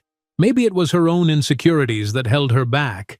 "But he did say I could call any time," she reminded herself. Deciding to be brave, she retrieved Spencer's number and dialed. Each ring made her pulse jump. Finally, a click, and his quiet voice. "Hello, Spencer here?" Angela took a breath, mustering composure. "Hi, Spencer, it's Angela." She paused. "I hope I'm not disturbing you." There was a faint sound of papers shuffling on his end, like he was in the middle of work. "Angela." "No, not at all." "Everything all right at the estate?" A small smile formed on her face. "Everything's fine. The rain has kept us indoors, but Lucy's happy. We, found the library this morning." She heard a hint of warmth in Spencer's chuckle. "That library was one of the reasons I bought the place. I'm glad you discovered it. So you're settling in okay?" "More than okay," she admitted. "Maggie dropped off clothes and supplies, and she's already helping me with job leads. I wanted to say thank you. Again." There was a pause, and in that pause Angela sensed the unspoken complexities behind Spencer's generosity. "You're welcome," he said finally. "I'm just relieved you and Lucy have what you need. Maggie told me you're exploring the housekeeping or office assistant positions." She nodded, then realized he couldn't see her. "Yes, I'm excited. I'll wait for the interviews." "That's good," Spencer said. "I think you'll do great. You strike me as someone who doesn't shy away from hard work." Her heart fluttered. "I appreciate your confidence. Truly." Spencer cleared his throat, as if shifting to a more business-like tone. "I might visit the estate tomorrow or the next day. I have some free hours between meetings. I'd like to check on a few property details and see how you two are doing in person." Angela felt a surge of both excitement and nerves. "We'd love to see you, Lucy especially. She keeps talking about Mr. Spencer who saved us." A soft exhale came through the line, something that could have been a laugh or a sigh. "I didn't do much," he said quietly. "Just the right thing at the right moment." Another brief silence, then, "Let's plan on tomorrow afternoon, if the rain eases. I'll text you when I'm on my way." Angela agreed, warmth spreading through her. After a few more pleasantries, they ended the call. She cradled the phone in her hand, heart thumping. Spencer's presence hovered in her mind. A calm, somewhat guarded man, but undeniably kind. She thought of the regret she'd sensed beneath his polished exterior. Everyone carries some past hurt, she mused. He's choosing to heal it by helping us. "Mommy, the soup!" Lucy's voice jolted Angela from her reverie.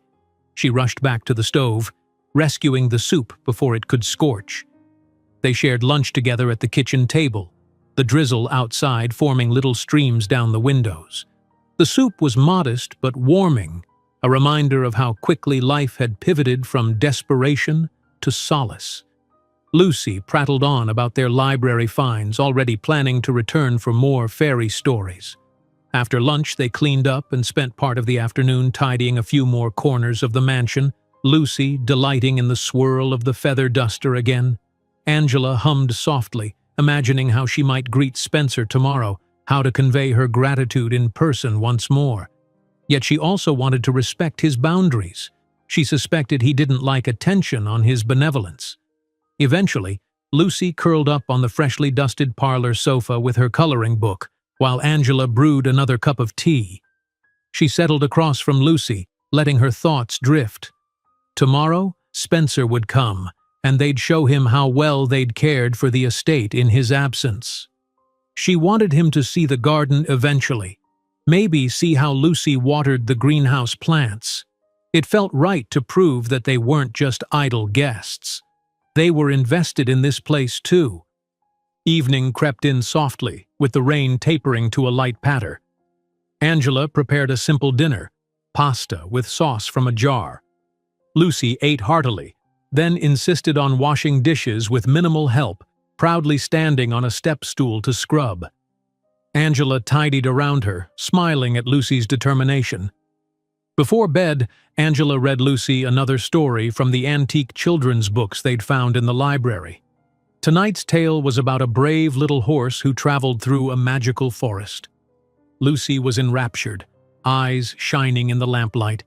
Outside, the estate's hush enveloped them, broken only by the occasional croak of a frog or the hiss of the wind in the pines.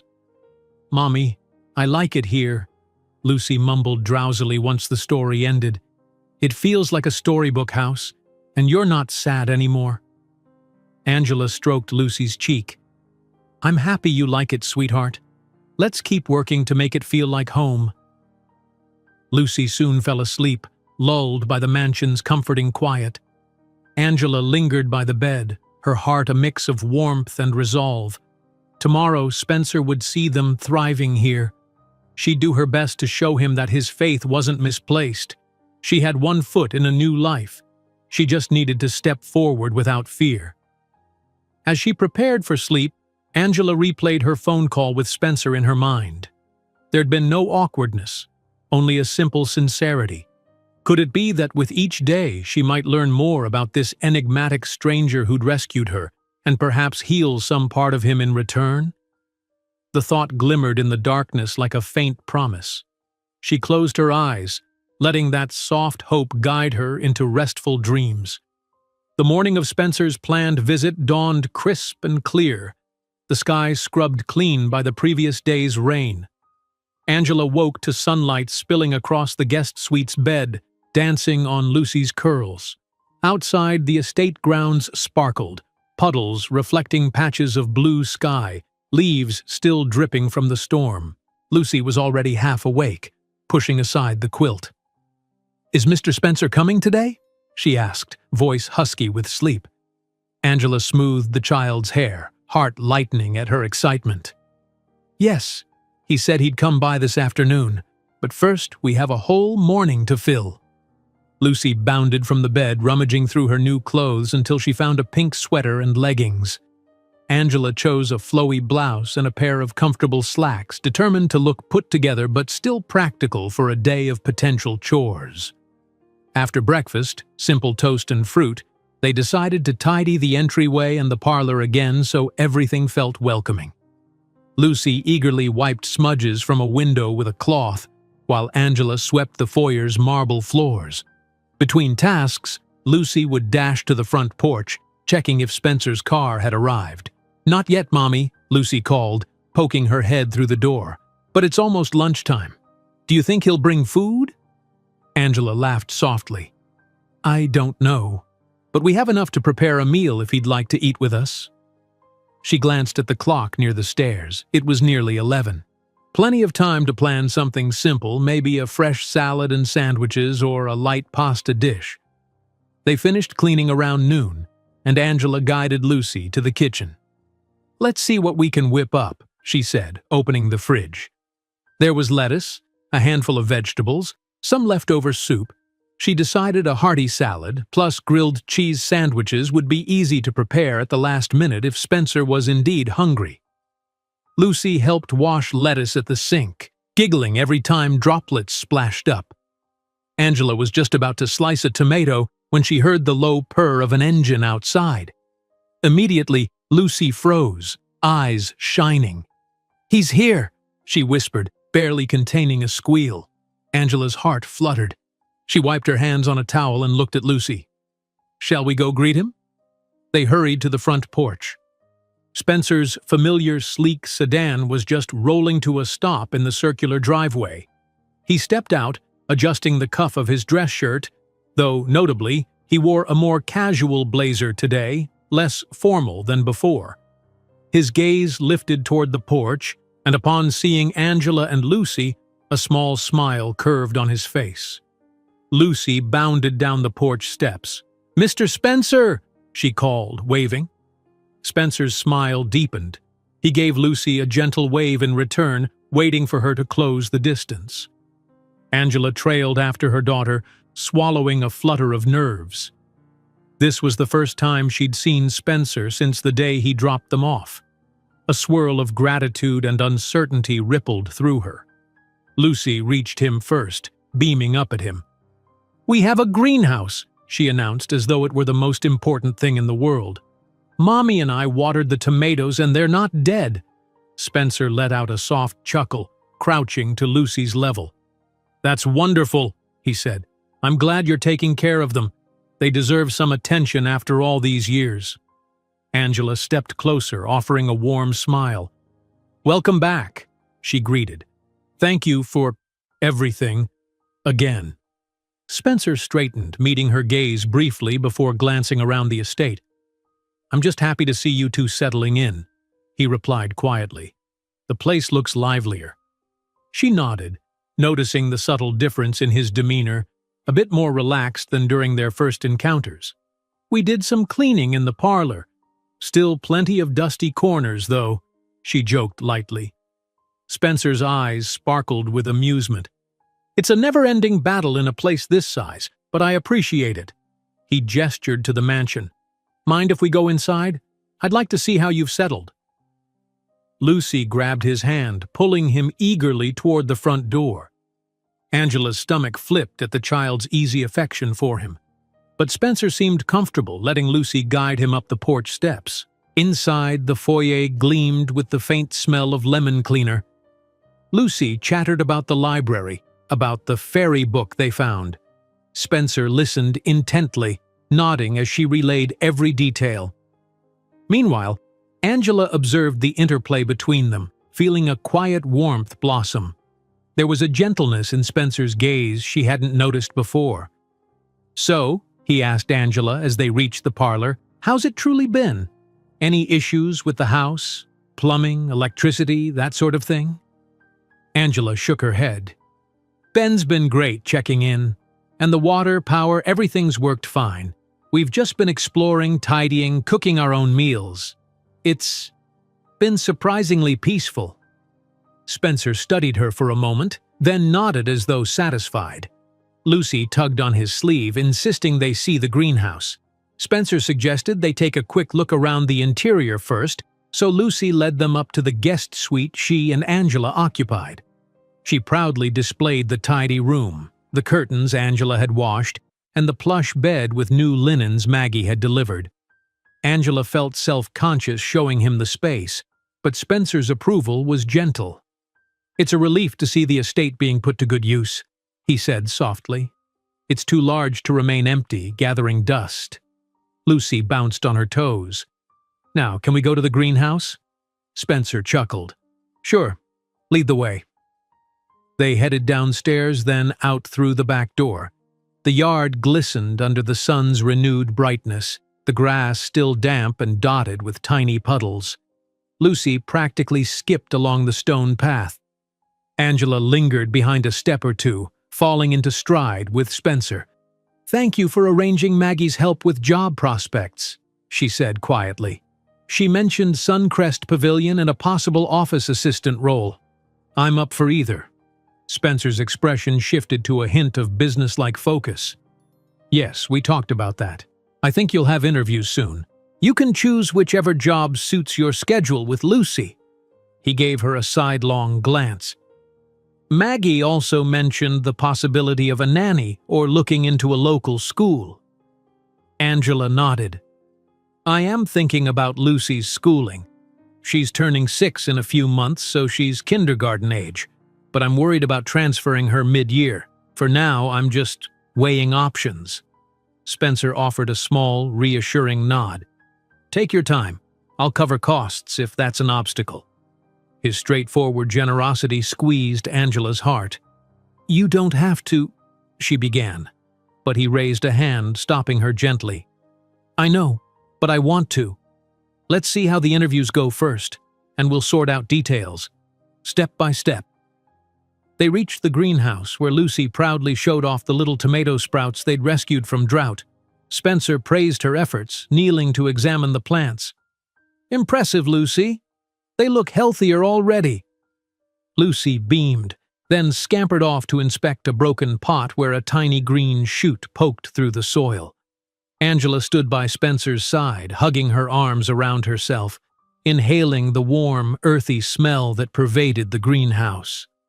"Life always finds a way," Spencer murmured, touching a leaf, "even when things seem abandoned."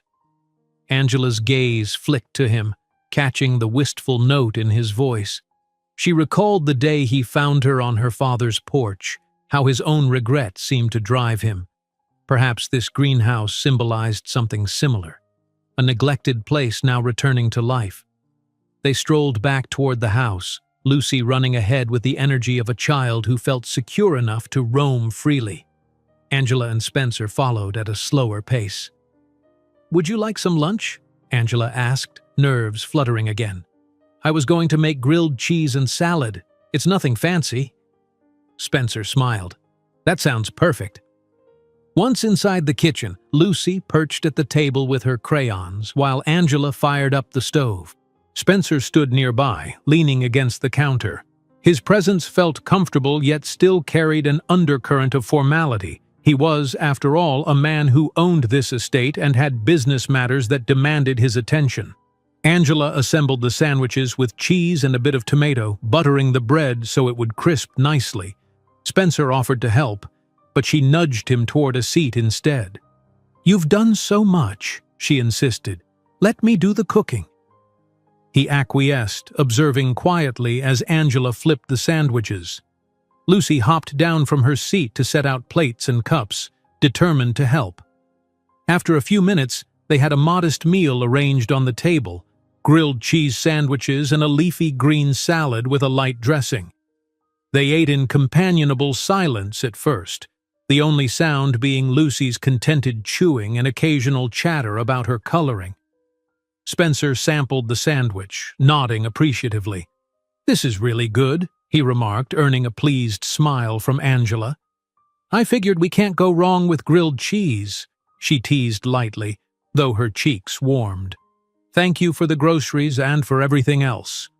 Spencer acknowledged her thanks with a dip of his head, then sipped from the water glass Angela had set out. "So, is there anything else you need? Anything the estate's missing that I haven't provided?" Angela paused, considering.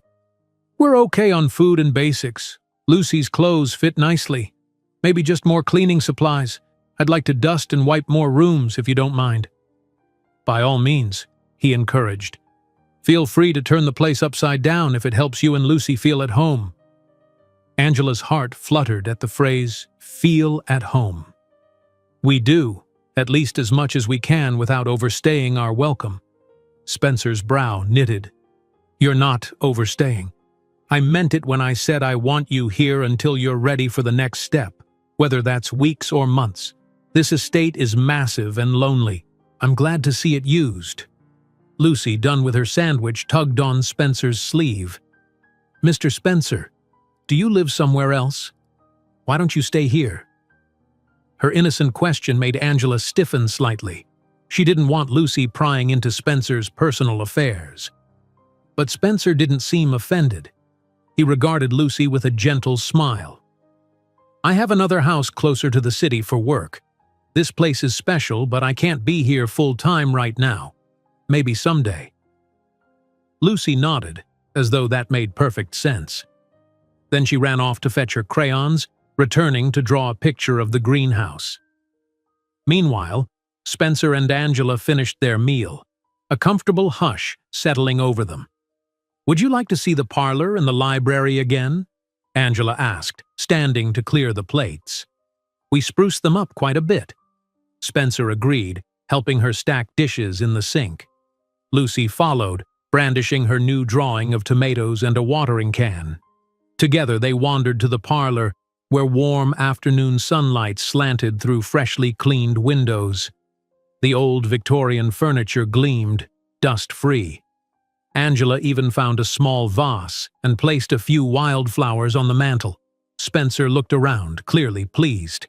"It's remarkable what you've done in just a few days," Lucy piped up proudly.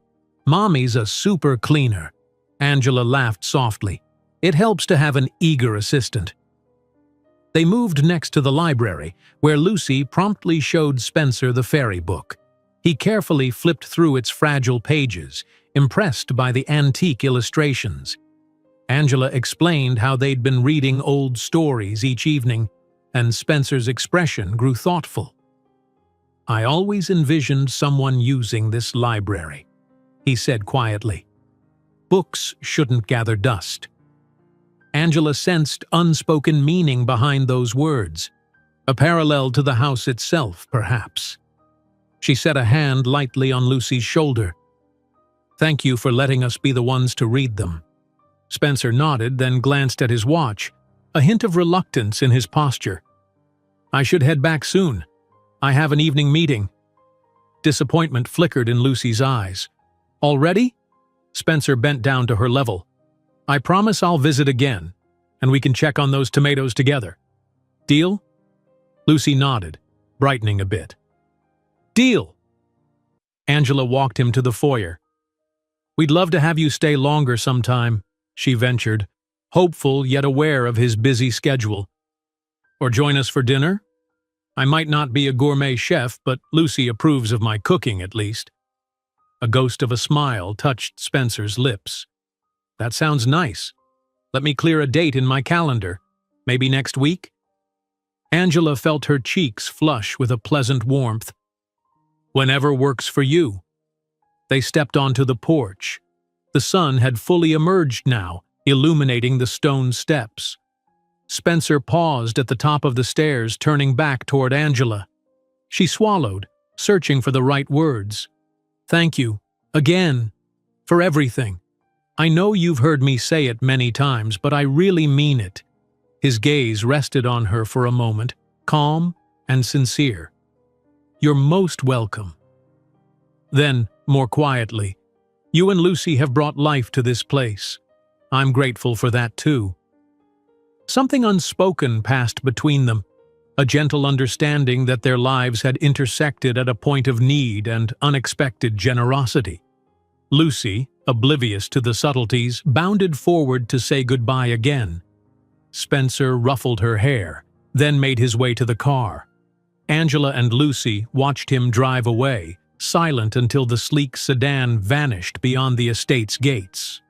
A breeze rustled through the nearby pines, and a sense of both hope and uncertainty swirled in Angela's chest. She had a feeling that their story here was only beginning, that each new day would reveal more about the mansion, about Spencer, and about the possibility of rebuilding a life that had once seemed shattered beyond repair. The days following Spencer's visit flowed with a calm, steady rhythm. Angela and Lucy settled into a comforting routine at the estate. Mornings spent tidying and caring for the neglected greenhouse plants, afternoons exploring dusty corridors or reading in the library, evenings winding down with simple meals and storybooks. In between these domestic rhythms, Angela received phone calls from the two potential employers Maggie had mentioned. Her phone interviews went smoothly. Her polite demeanor and willingness to learn left a good impression. An in-person interview was scheduled at the Events Center, Suncrest Pavilion, for the following week, where they needed a part-time housekeeper to help with weddings and special gatherings. The second interview, for the office assistant role, would occur shortly after. She felt both excitement and nerves. If she secured one of these jobs, it would be a critical step toward independence. She might be able to find a small apartment for Lucy and herself eventually, though the idea of leaving the estate already tugged at her heart. Oddly enough, this once intimidating mansion now felt like a shelter she wasn't quite ready to abandon. Lucy, meanwhile, thrived in the estate's leisurely freedom. She woke each day with eager curiosity, racing down the hall to check if the tomatoes in the greenhouse had sprouted new leaves, or if a fresh layer of dust had settled on the library shelves. Sometimes Ben the caretaker joined in their greenhouse watering sessions, bringing along small gardening tips. The child's laughter echoed through once empty rooms, and each new day Lucy seemed more confident, more assured that life could be bright and magical. Angela found herself pausing in quiet moments, reflecting on how drastically their world had changed since the day her father had cast them out. She still felt the sting of rejection, especially at night when lonely memories crept in. But in the daylight, she focused on the warmth surrounding them, Spencer's unwavering help, Maggie's supportive guidance, Ben's practical kindness, and Lucy's boundless joy. Late one morning, Angela was in the parlor polishing an antique side table when she heard Lucy running from the foyer. The child burst into the room, breathless and clutching the stuffed bunny. "Mommy, Mr. Spencer is here. His car is outside." Angela's heart skipped. She set down the polish rag, wiping her hands nervously on her slacks. "Already?" He didn't call first. A surge of anticipation spread through her.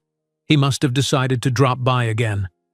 Together they hurried to the front door just as Spencer climbed the porch steps. He wore a relaxed button-down shirt, sleeves rolled to his forearms, and carried a slim folder under one arm. Angela noticed that he seemed more at ease than before, as though each visit to the estate peeled back layers of formality. Lucy bounded forward, greeting him with excitement. "Hi, Mr. Spencer. Are you here to see my plants?" Spencer chuckled, nodding. "I certainly want to check on them, but I also have something to discuss with your mom, if that's okay." Angela met his gaze, curiosity piqued.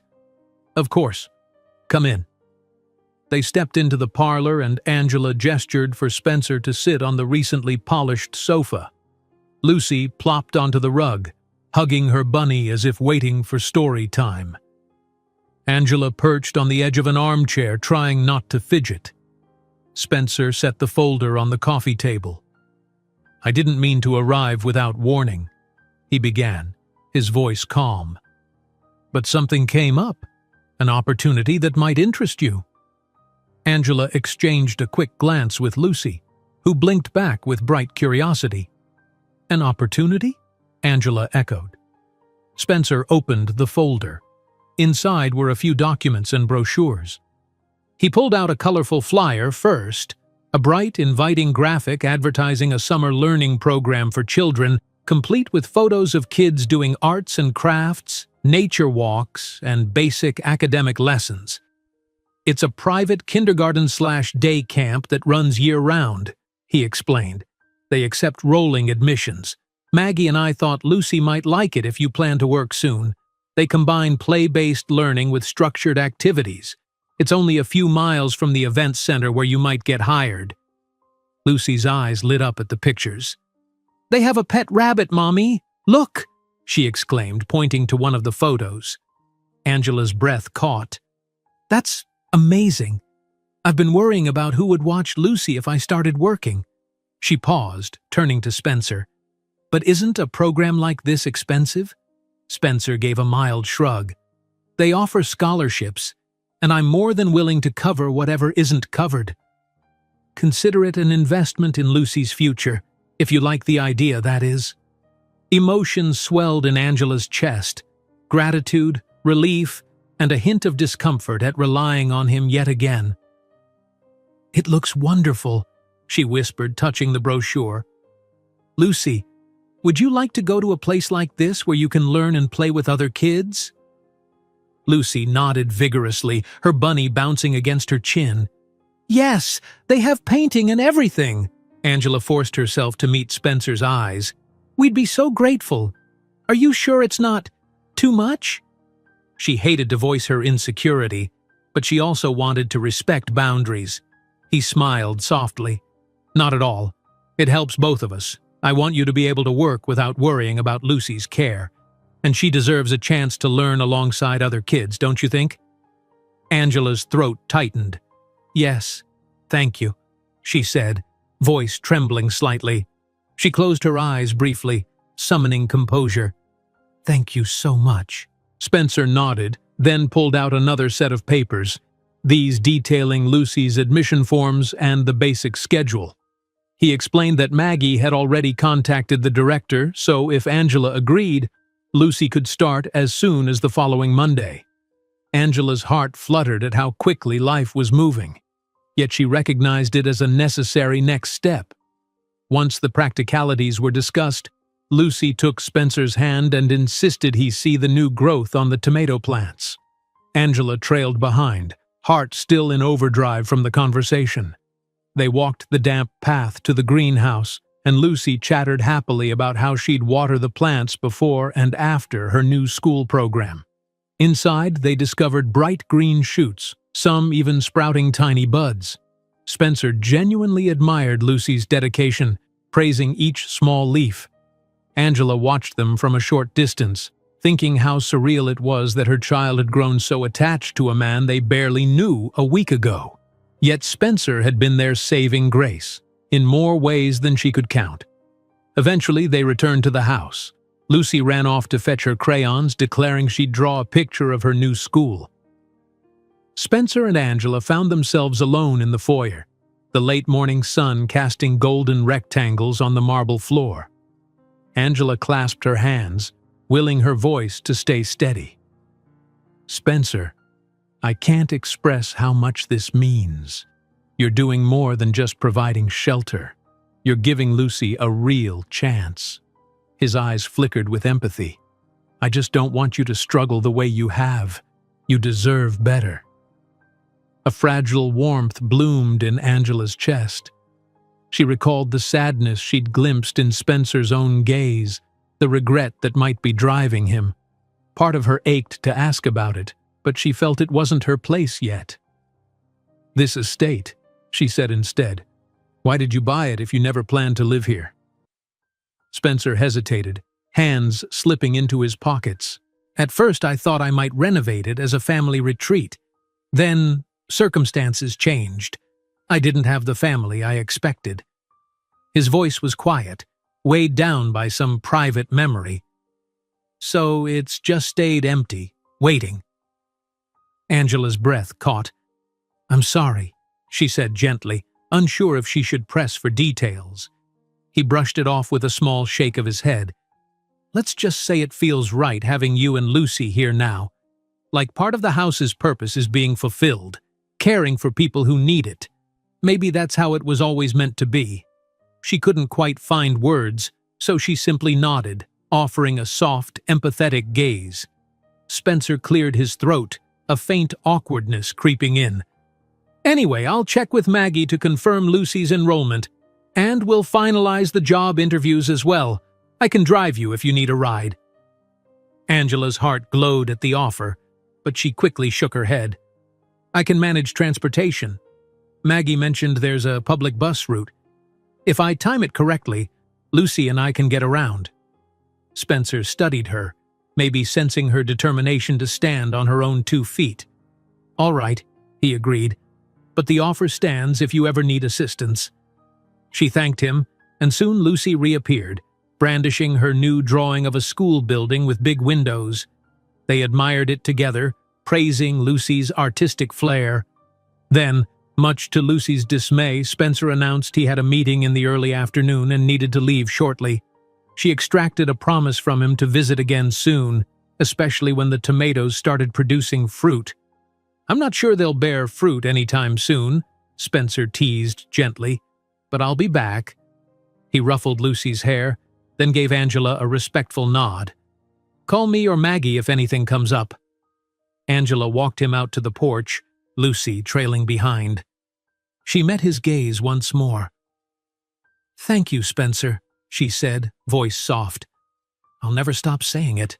He held her gaze for a moment, emotions flitting behind his eyes. "Take care," he murmured.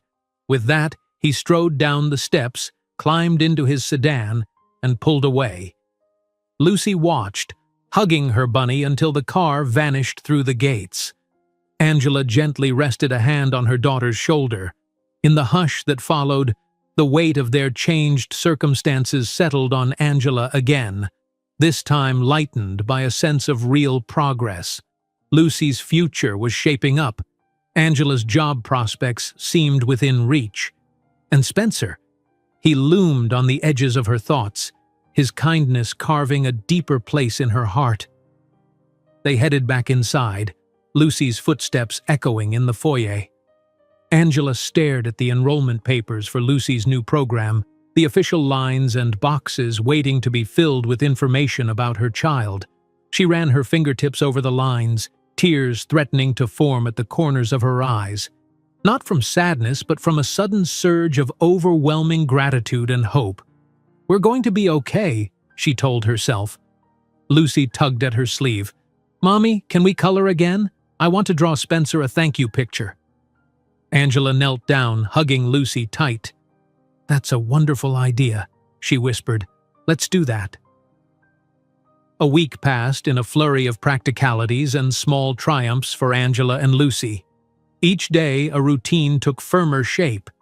By sunrise, Angela was up, bustling around the kitchen to make breakfast, oatmeal with sliced apples or sometimes scrambled eggs. Lucy emerged soon after, rubbing her eyes, brightening the moment she remembered she had a new school to look forward to. Even the dusty corridors of the estate seemed to glow under the swell of renewed purpose. Mornings often involved Lucy's excited chatter about the upcoming program. She couldn't wait to meet other children, see the classroom pets, and try the art projects. Angela called Maggie to finalize the admission forms, verifying Lucy's age and emergency contacts. Together, they arranged a quick visit to meet the program director, who welcomed Lucy wholeheartedly. The building was cheerful, full of bright posters and low tables where kids painted, built block towers, and quietly practiced early reading skills. Watching Lucy's eyes widen with anticipation, Angela felt relief wash through her. It was a vivid sign of the fresh start they were forging. In tandem, Angela prepared for her job interviews. Her first appointment was at Suncrest Pavilion, a graceful venue perched near a lake known for picturesque weddings and events. Nervous butterflies filled her as she boarded a local bus. The route took her through scenic back roads and finally dropped her at a tidy walkway leading to the pavilion's entrance. Inside, she was greeted by a manager who seemed harried with back-to-back events. But he softened at Angela's polite demeanor, her willingness to work evenings and weekends if needed. When he learned she was raising a child alone, he nodded sympathetically, promising to keep her in mind. They spoke about cleaning protocols, table settings, the intangible skill of staying calm amid chaotic wedding parties.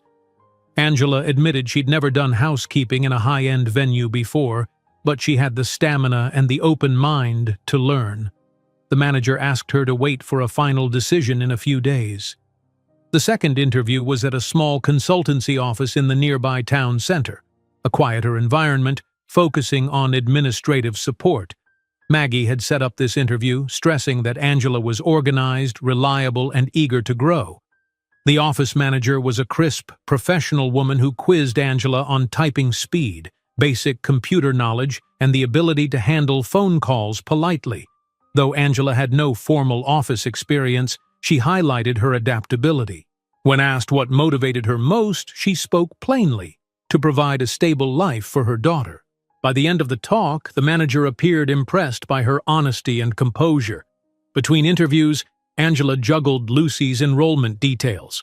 The learning program offered half-day sessions to ease new children into group activities. Lucy's first day was fast approaching, just 2 more mornings, and Angela would walk her inside to meet the other kids. The child could barely contain her excitement, squealing whenever she practiced writing her name on the brand-new backpack Maggie had purchased. Spencer stayed in touch, though his schedule remained hectic. He called one evening to ask how the interviews went, his voice carrying an undercurrent of genuine curiosity. Angela summarized both prospects, still uncertain which one she preferred. The office job was steadier, but housekeeping might have more flexible shifts for Lucy's schedule. Spencer assured her that either way he'd do everything possible to help. His unwavering support warmed Angela, yet sometimes she wondered if she relied on him too much. She tried to remind herself he had been the one to insist on helping.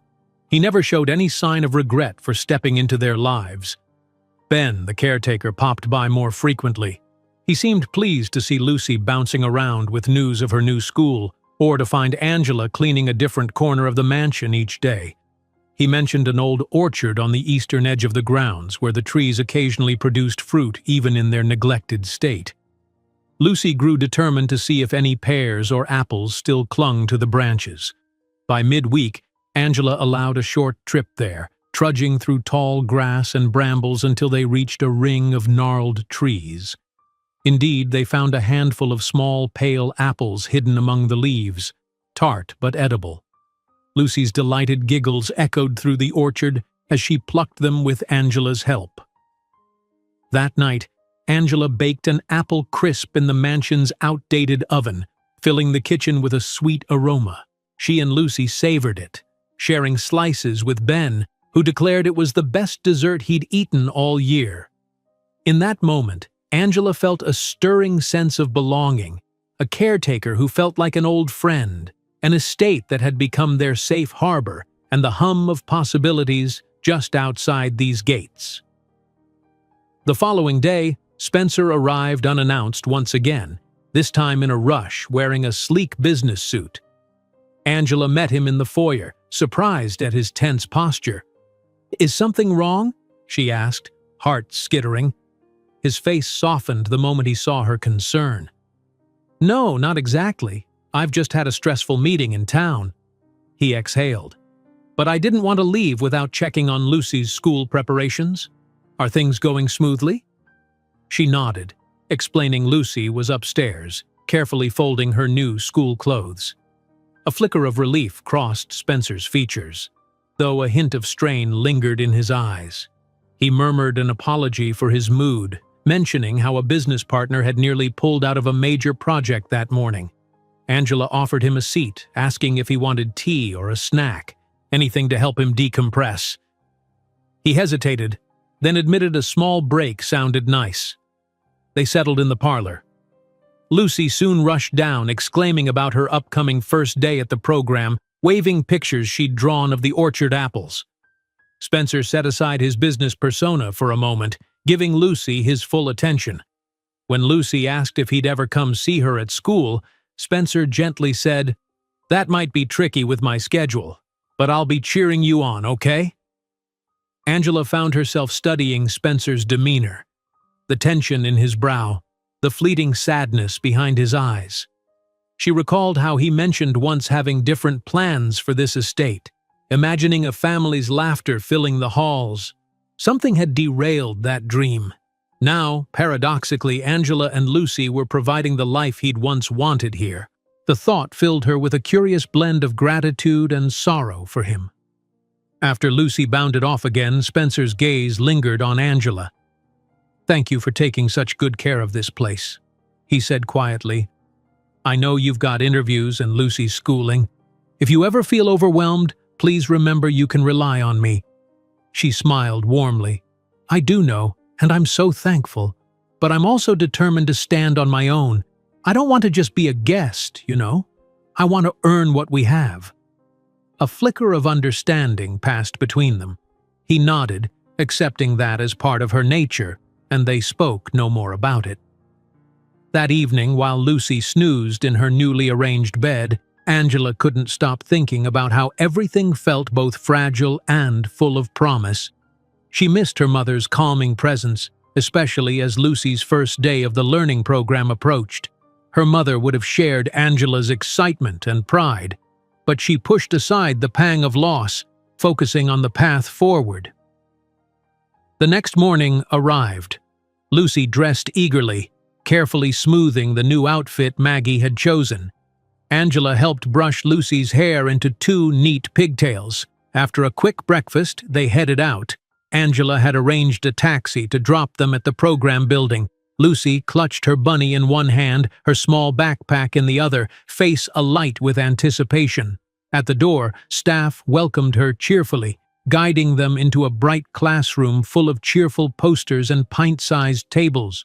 Lucy cast one last grin at Angela before a kind teacher whisked her away to meet other children.